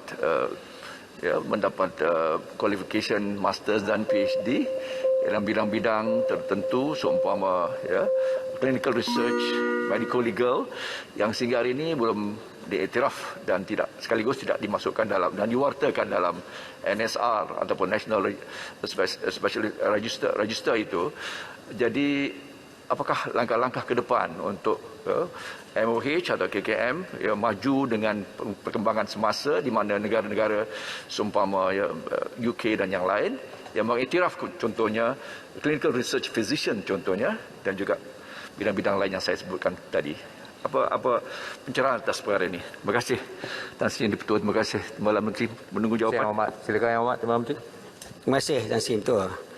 Terima kasih Yang Berhormat Kuala Selangor yang memang selalunya sangat prihatin tentang kesihatan di negara ini. Soalan tu sedikit keluar daripada tajuk saya hari ini, dan saya boleh mengambil perhatian dan berikan jawapan secara bertulis. Walau bagaimanapun, Tan Sri Yang Bertua, kita di Kementerian Kesihatan ni amat-amat prihatin tentang nasib masa depan doktor-doktor kita. Dan kita telah nyatakan, soalan macam ini dah keluar beberapa kali, bagaimana kita wujudkan jawatan kuasa khas untuk meneliti perkara-perkara berkenaan dengan doktor-doktor yang baru, yang muda ini. Jadi insyaAllah Yang Berhormat Menteri mengambil pendekatan yang very serius, yang serius bagaimana untuk menyelesaikan masalah ini, dan akan teruskan menjalankan usaha-usaha supaya doktor-doktor kita dapat meneruskan dengan terbaiknya. Jadi kita mewarisi juga daripada masalah lama ni yang juga ditanggung oleh Wabi Kuala Selangor dulu. Terima kasih. Terima kasih. Ada soalan tambahan kedua? Tak ada ya? Yang Berhormat Datuk Haji Muhammad Salim Sharif, silakan. Terima kasih Tan Sri Speaker. Soalan saya nombor 13. Terima kasih. Tempur, silakan Yang Berhormat Timbalan Menteri. Bismillahirrahmanirrahim. Assalamualaikum warahmatullahi wabarakatuh. Terima kasih kepada sahabat saya daripada Jempur yang bertanyakan berkenaan harga siling kit ujian pantas antigen COVID-19. Yang Berhormat Tan Sri Yang Bertua, untuk maklumat Yang Berhormat, Kementerian Perdagangan Dalam Negeri dan Hal Ehwal Pengguna telah menetapkan harga maksimum kit ujian pantas antigen COVID-19 ujian Kediri di bawah Akta Kawalan Harga dan Anti Pencatutan 2011. Ia adalah sebagai langkah untuk mengelakkan penjualan produk ini pada harga yang tidak terkawal, serta sebagai inisiatif membolehkan pengguna membeli di bawah harga yang ditetapkan bagi membantu meringankan beban rakyat dalam mengawal penularan COVID-19. Tuan-tuan, untuk makluman, harga yang kita kawal iaitu RM19.90, tapi alhamdulillah apa yang kita lihat berada di lapangan sekarang, harganya dah di bawah RM10. Jadi ini satu keadaan yang cukup membanggakan, dan kita berharap agar pengedar atau penjual ataupun pengimport di sana akan mampu lagi menurunkan pada harga yang lebih rendah, kerana ia digunakan secara meluas oleh semua masyarakat di negara kita. Terima kasih, Datuk. Terima kasih Wabi Timbalan Menteri yang telah menjawab dengan begitu kemas. Pertamanya saya ingin mengucapkan tahniah ke atas kementerian yang mengurangkan 87.7% bagi harga artikel antigen Kendiri yang kini serendah RM4.90 berbanding harga asal 39.9 sen. 90 sen. Soalan saya, adakah kementerian bercadang untuk mengumumkan penetapan harga shilling yang baru pada masa terdekat bagi pembelian runcit dan borong supaya ianya dapat diselaraskan di seluruh negara, dan sejauh manakah penguasaan kementerian dalam mengawal dan memantau penjualan artikel antigen Kendiri secara dalam talian yang tidak mendapat kelulusan daripada KKM serta ianya tidak berdaftar dengan kementerian. Mohon Timbalan Menteri untuk menjawab. Terima kasih. Timbalan Menteri jawab 1 minit. Terima kasih Tan Sri Ketua. Terima kasih. Saya soalan yang baik. Sebenarnya untuk makluman Yang Mulia, sehingga hari ini kerajaan tidak lagi bercadang untuk menentukan harga shilling kepada artikel ini, memandangkan kita telah mempunyai sebanyak 17 juta stok yang masih ada, dan kita harap pasaran akan menentukan harga. Kerana kalau kita mengadakan harga shilling, apa yang kita bimbang akan berlaku manipulasi di peringkat pengedaran dan penjualan, yang mana mereka akan menjual semaksimal mungkin untuk mendapat keuntungan. Dan di soalan yang kedua berkaitan dengan masalah pembelian antigen ataupun perkara ini melalui online, kita berharap pengguna yang menghadapi masalah ataupun problem agar terus melapor pada kita untuk kita menyiasat. Dan sekali lagi saya suka mengingatkan dan Dewan Mulia ini ialah setiap pembelian melalui online pastikan company yang menjual tersebut mempunyai CJ SSM Biztrust. Kerana ini satu CJ yang dipercayai yang tidak akan berlaku penipuan di sana. Terima kasih, Ketua. Terima kasih, Menteri. Ada soalan tambahan kedua? Sekiranya tidak ada, saya ingin menjemput Yang Berhormat Tuan Sim Chi Kiong, Bukit Mertajam. Terima kasih Tuan Yang di-Pertua. Soalan saya nombor 14. Sila Menteri Perpaduan Negara atau Timbalan lain menjawab. 3 minit. Terima kasih Tuan di-Pertua. Terima kasih Yang Berhormat Bukit Mertajam. Tuan di-Pertua, 3 kata kunci dalam keluarga Malaysia, iaitu keterangkuman, kebersamaan dan kesyukuran, harus dijadikan sebagai panduan dalam kehidupan yang merentasi batas etnik, kaum dan agama. Semua pihak perlu mengelak daripada menggunakan kata-kata yang boleh mengguris hati dan perasaan kaum-kaum lain demi menjaga perpaduan dan keharmonian keluarga Malaysia. Aspirasi keluarga Malaysia dilihat selari dan bertepatan dengan dasar perpaduan negara yang telah dilancarkan oleh kementerian ini pada 15 Februari 2021 dengan menekankan amalan nilai-nilai murni di kalangan masyarakat seluruh keluarga Malaysia.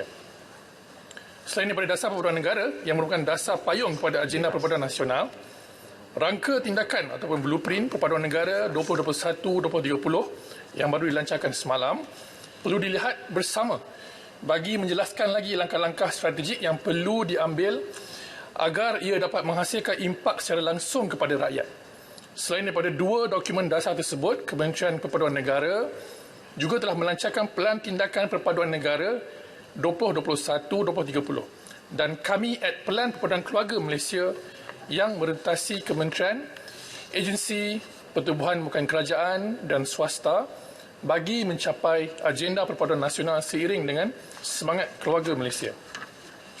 Tadi saya dah jelaskan Bukit Mertajam berkenaan dengan tindakan ataupun peruntukan undang-undang yang digunakan untuk mengekang, mencegah sebarang perkara yang sensitif melibatkan perkauman dan keagamaan.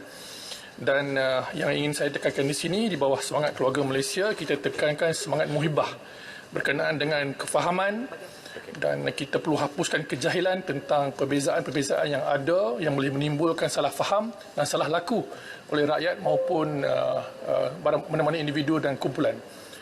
Sekian, terima kasih. Soalan tambahan pertama, sila Bukit Mertajam.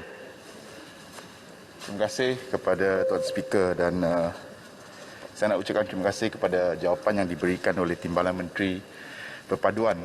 Tetapi walaupun dengan ayat-ayat yang cantik dan indah, sebenarnya tidak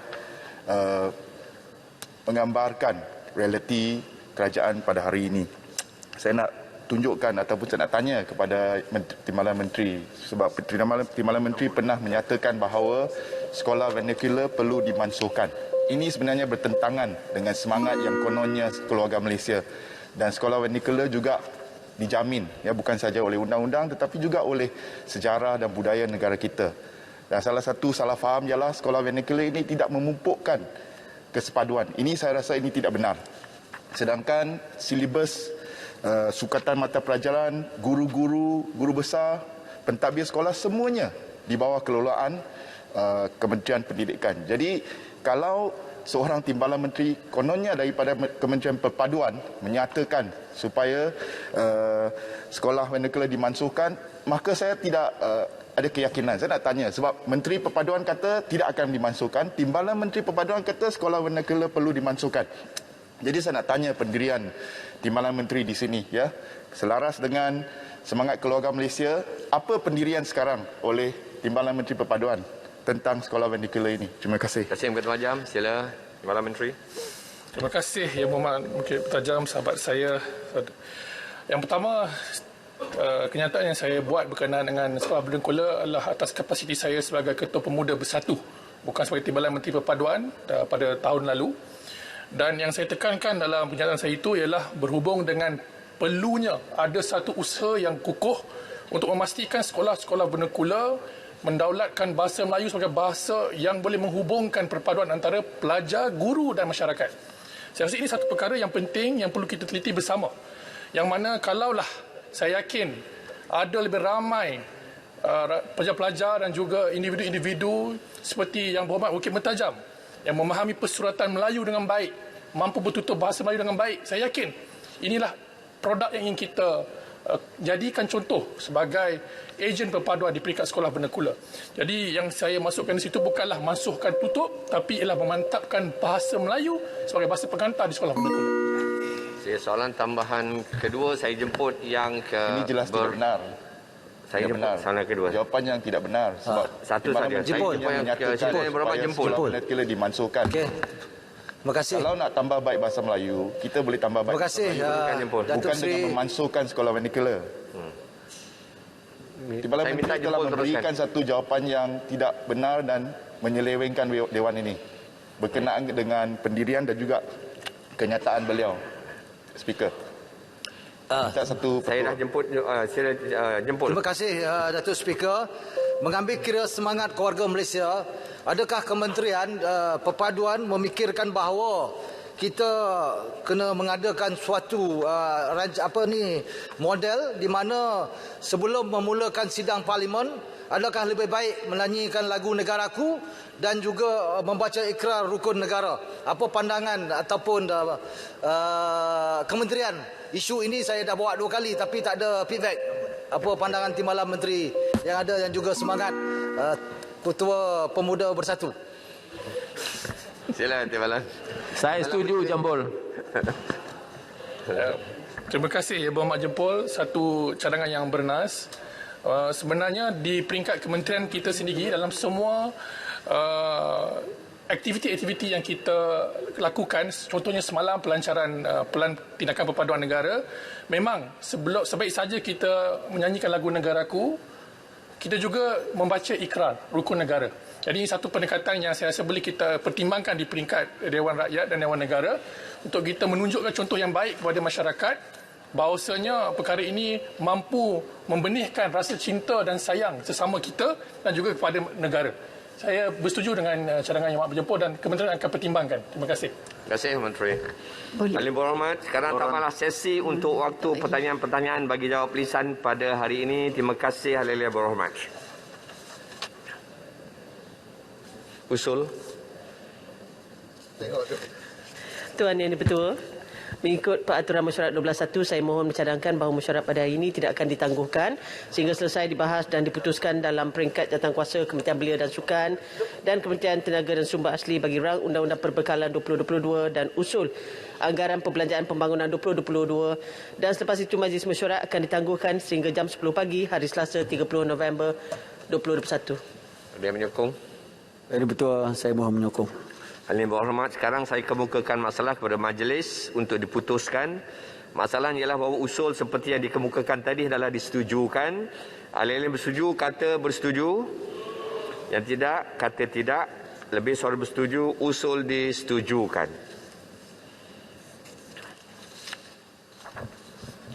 Aturan urusan mesyuarat dan usul-usul. menyambung semula pertimbangan ke atas rang Undang-Undang Perbekalan 2022 dalam kurungan DR 9 Palang 2021 dan usul Anggaran Perbelanjaan Pembangunan 2022 dalam jawatankuasa sebuah buah majlis. Majlis dalam jawatankuasa.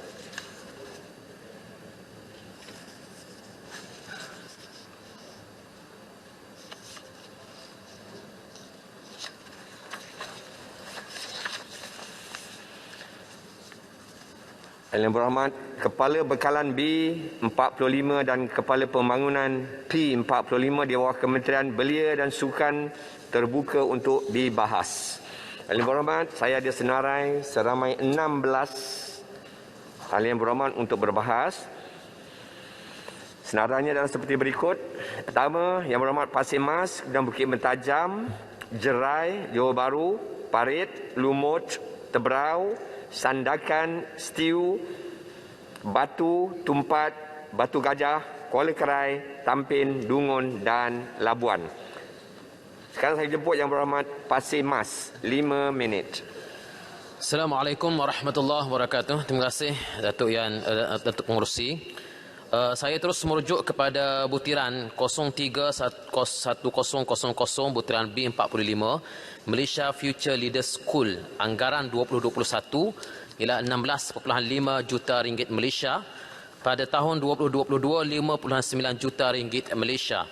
Apakah jadi kepada program ini kerana ia dilihat penurunan secara mendadak? Dan apakah hala tujunya sebenarnya? Adakah kerajaan masih berminat untuk meneruskan program Malaysia Future Leaders School ini? Dan kalau tidak, katakan tidak. 020200 pembangunan kemahiran belia sasaran 2021 189.175 juta, manakala tahun 2022 menurun dengan mendadak kepada 164.733 juta ringgit Malaysia. Dalam keadaan kita berdepan dengan situasi wabak pandemik COVID-19 ini, belia-belia perlu dilatih dengan upskilling dan reskilling yang betul-betul serius. Soal kemahiran ini adalah merupakan satu perkara yang penting. Maka kenapakah dalam situasi kita mahu memperbanyakkan belia-belia yang punya kemahiran-kemahiran, khususnya di dalam memastikan keboleh pasaran graduan yang pada hari ini berada pada situasi yang sangat-sangat serius, kritikal. Kenapa kita turunkan soal pembangunan kemahiran belia ini?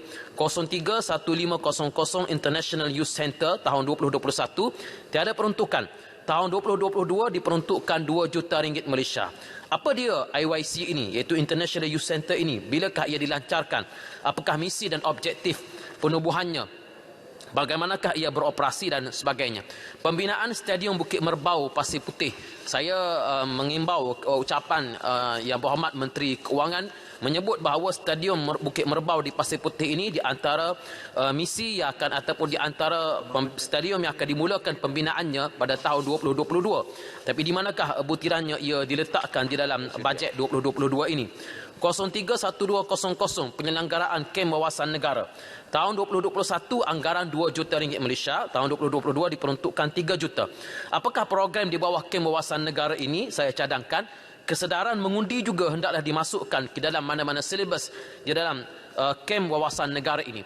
Kerana anak-anak muda, ya, kita telah pun melepasi fasa untuk mengundi 18 tahun. Kerajaan saya yakin serius untuk melaksanakan undi 18 tahun. Tetapi melihat situasi di Melaka, walaupun pengundian 18 tahun masih belum lagi dimulakan, hanya 60% sahaja pengundi yang turun mengundi. Kita tidak dapat bayangkan, kalaulah suatu hari nanti undi 18 tahun dilaksanakan, saya bimbang secara peribadi bahawa anak-anak muda tidak ramai yang keluar mengundi, akhirnya hak itu dipersia-siakan. Dan akhirnya objektif kita untuk melaksanakan undi 18 tidak berjaya juga pada akhirnya. Justru adakah kerajaan boleh mengambil suatu sikap untuk memperhebatkan kursus ataupun kesedaran mengundi kepada anak-anak muda, atau mungkin pada satu peringkat kita wajibkan rakyat untuk mengundi sebagaimana kita wajibkan rakyat untuk mendapatkan vaksin COVID-19. Mungkin di sana ada beberapa prosedur yang boleh kita laksanakan supaya rakyat akan terpaksa atau setidak-tidaknya rakyat perlu untuk mengundi untuk mendapatkan kemudahan-kemudahan tertentu, di mana mengundi ini merupakan salah satu usaha partisipasi mereka ke arah untuk mendaulatkan ataupun untuk menentukan kepimpinan negara. 0100 Institut Kemahiran Belia Negara IKBN, anggaran dipinda pada tahun 2021 18.6 juta ringgit Malaysia, manakala tahun 2022 33 juta ringgit Malaysia. Saya ucapkan tahniah di atas kenaikan ini. Ia naik lebih kurang dalam sekitar 70 ke 80%. Cuma saya ingin tekankan setakat manakah penekanan kerajaan terhadap pendidikan dan latihan teknikal dan vocational TVET yang lebih berkualiti kepada komuniti orang kurang upaya OKU.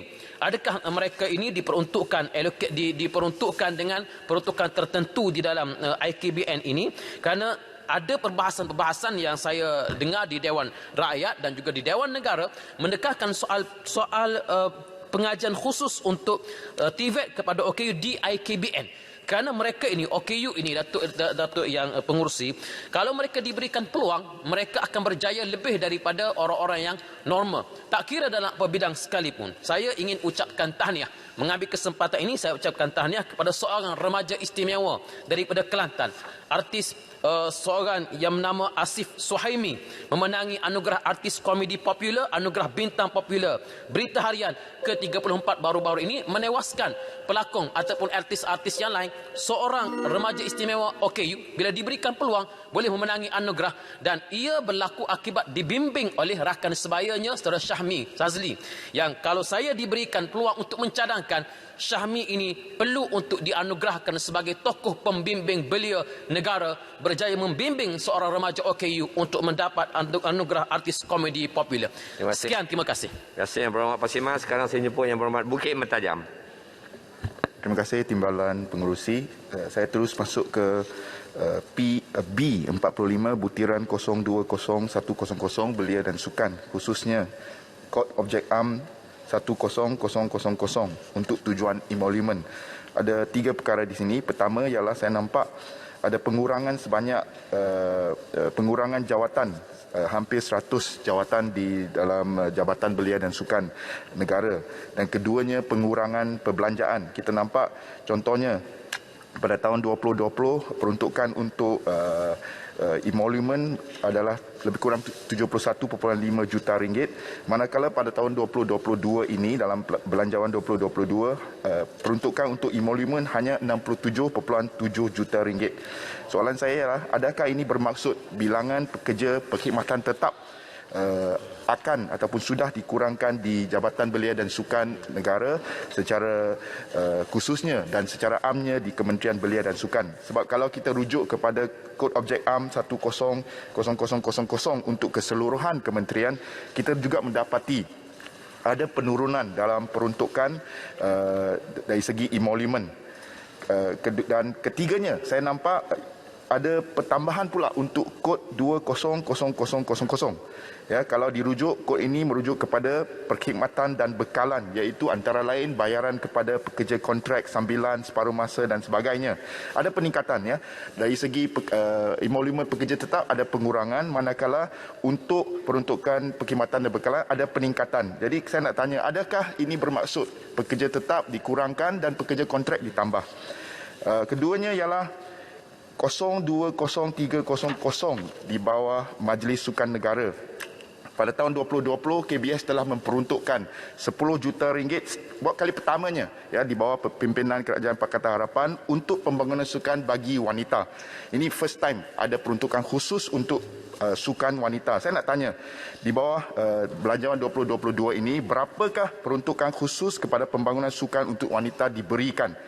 Kemudian di bawah P45 pembangunan butiran 01800 penyediaan sukan antarabangsa 17.5 juta. Saya nak bagi background ni. Untuk tahun depan 2022 kita akan menghadapi 3 acara sukan antarabangsa. Contohnya Hanoi SEA Games 2021 yang ditunda ke 2022, Hangzhou Asian Games ya 2022 dan Birmingham Commonwealth Game 2022.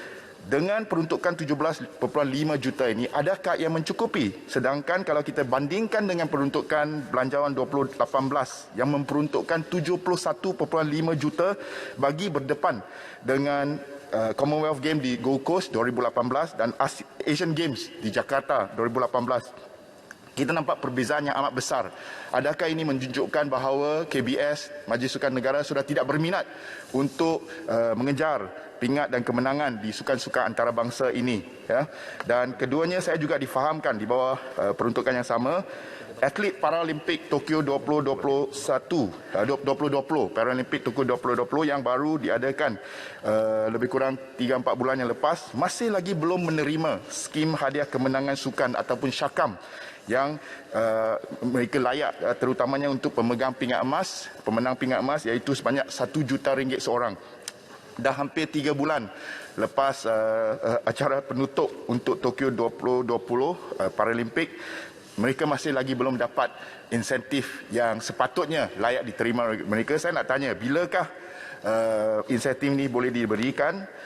Dan saya juga nak mengulangi gesaan saya supaya kerajaan mengurniakan pingat kebesaran Datuk kepada pemenang pingat emas Paralimpik Tokyo 2020 iaitu saudara Chia Lek Hau, saudara Abdul Latif Romli dan saudara Boni Bunyau Gustin, yang mereka wajar diiktirafkan sebagai atlet yang telah menunjukkan prestasi yang begitu cemerlang dalam acara sukan terunggul di dunia.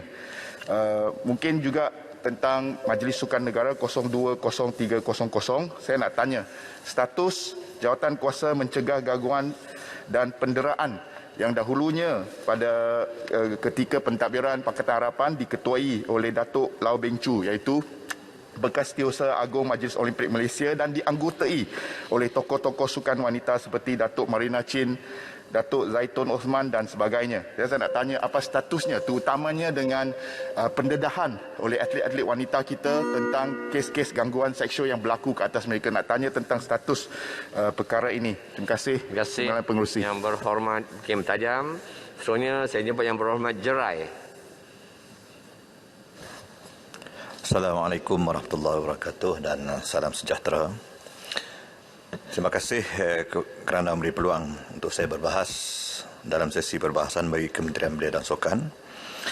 Perkara pertama berhubung B45-butiran 010-100 pengurusan AM. Saya ingin memberi sedikit cadangan berhubung keputusan Menteri Belia dan Sukan menurunkan had usia maksimum pada belia pada 17 November yang lalu. Keputusan ini telah menghadkan umur mana-mana individu untuk memegang jawatan dalam persatuan belia daripada 40 ke 30 tahun. Kita sebenarnya bersetuju dengan keputusan ini. Namun begitu kita minta ia dikaji semula memandangkan ia memberi kesan kepada banyak pihak, terutamanya persatuan belia di lapangan. Kita yakin persatuan belia ini akan terbubar sekiranya perkara ini dilaksana secara mengejut dalam tempoh masa yang terlalu singkat.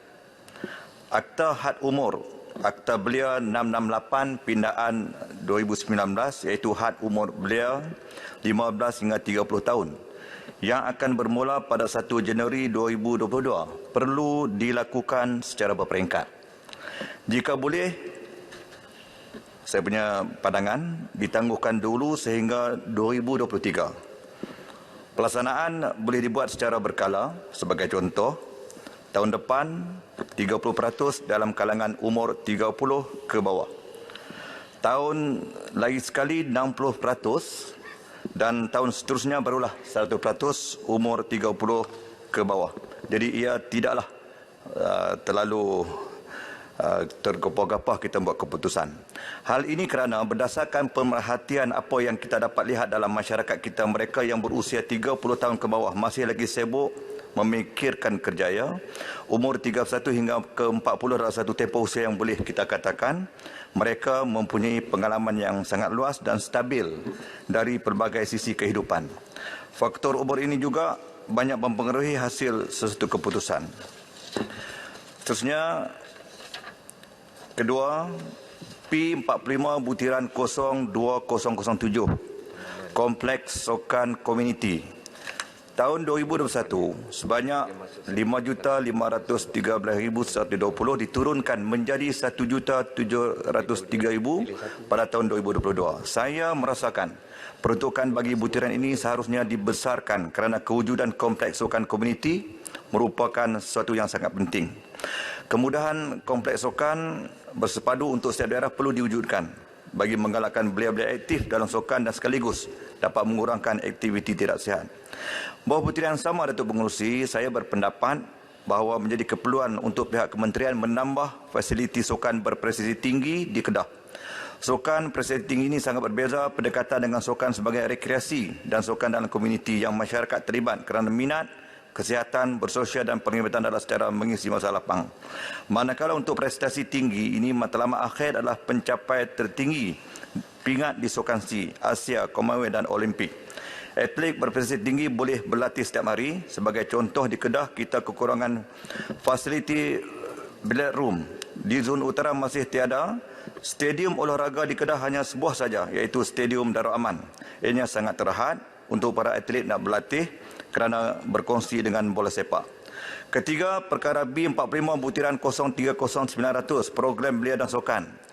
Saya memandang positif kenaikan peruntukan pada tahun 2021 iaitu 20,760,600 kepada 25 juta pada 2022. Kenaikan ini akan membantu golongan belia menjalankan aktiviti dan program yang lebih berimpak besar. Selain itu, saya merasakan sangat perlu dengan peruntukan yang ada agar diberikan kepada pertubuhan belia di setiap parlimen secara on-off setiap tahun. Saya yakin dan percaya dengan peruntukan sebegini akan memantapkan lagi organisasi setiap pertubuhan belia untuk menganjurkan aktiviti yang berfaedah.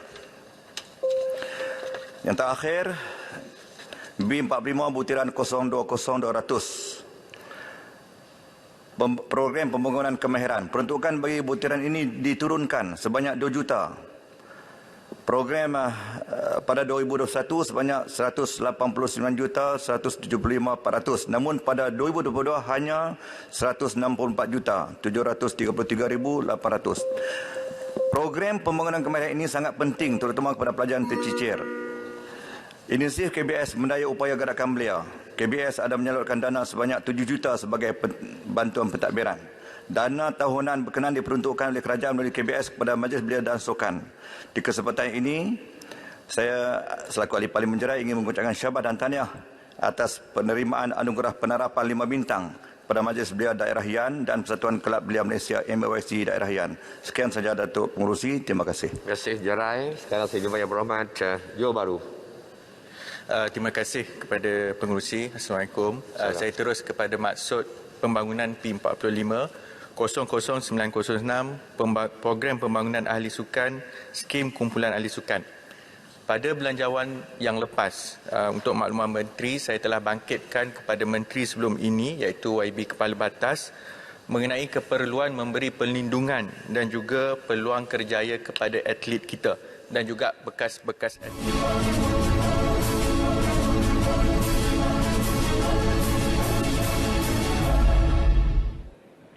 Baik, seperti yang anda saksikan sebentar tadi, itu merupakan senarai ahli-ahli parlimen yang memakai ataupun sedang berbahas mengikut giliran yang telah ditetapkan di bawah aturan urusan mesyuarat. Mereka berbahas berhubung dengan rang undang-undang perbekalan 2021 iaitu mengikut kepala bekalan ataupun pembangunan yang berdasarkan nombor-nombor giliran seperti mana B14 atau P14 merujuk kepada Kementerian Perpaduan Negara, B13 atau P13 merujuk kepada Kementerian Luar Negeri. Baik, untuk hari ini pula ia merujuk kepada B24 iaitu kepada Kementerian Perdagangan Antarabangsa dan Industri yang akan dijawab oleh Menteri sendiri, dan seterusnya B23 yang merujuk kepada Kementerian Tenaga dan Sumber Asli. Baik, antara soalan-soalan yang akan dibangkitkan ataupun telah dibangkitkan pada persidangan Parlimen pada ini yang telah mendapat perhatian ahli Parlimen, iaitu soalan pertama berhubung dengan keselamatan data. Kerajaan sentiasa menitik beratkan aspek keselamatan data pengguna dalam melaksanakan inisiatif pendigitalan sektor peruncitan. Menurut Timbalan Menteri Perdagangan Dalam Negeri dan Hal Ehwal Pengguna, Datuk Rasul Wahid, ia sentiasa menjadi keutamaan kerajaan bagi memastikan setiap inisiatif digital yang diusahakan kerajaan berjalan dengan baik.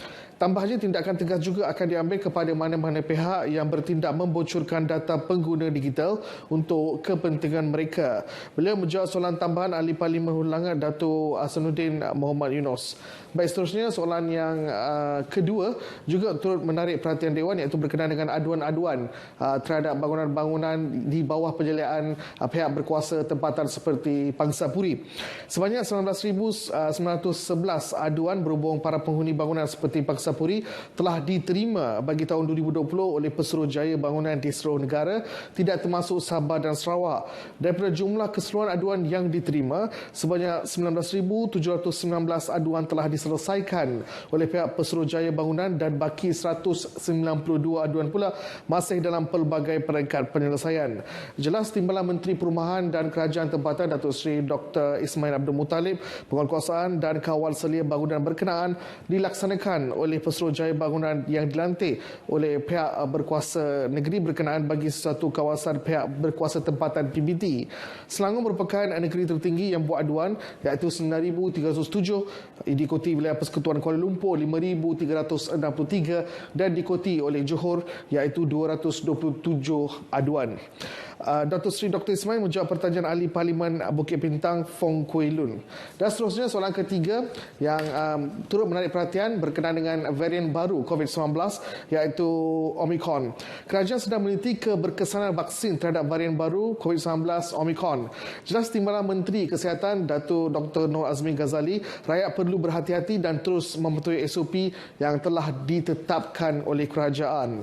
Beliau juga menasihatkan orang ramai supaya mengambil dos penggalak dalam meningkatkan imunisasi dalam tubuh. Sehingga kini 3 negara telah melaporkan kes membabitkan varian Omicron, iaitu Afrika Selatan 77 kes, Botswana 4 kes dan Hong Kong 2 kes. Selain itu, pengembara warga Malaysia yang merancang melawat ke 7 negara iaitu Afrika Selatan, Botswana, Eswatini, Lesotho, Mozambik, Namibia dan Zimbabwe tidak akan dibenarkan meneruskan perjalanan mereka. Datuk Dr. Nur Azmi menjawab pertanyaan Ahli Parlimen Igan Ahmad Joni Zawawi. Baik, kepada anda yang ingin ikuti persidangan Dewan Rakyat secara langsung, anda boleh melalui laman sesawang iaitu rtmklik.rtm.gov.my atau melalui pautan yang tertera di kaca TV anda. Baik, sekian saja langsung dari Parlimen. Saya Muhammad Cina Sami. Salam hormat.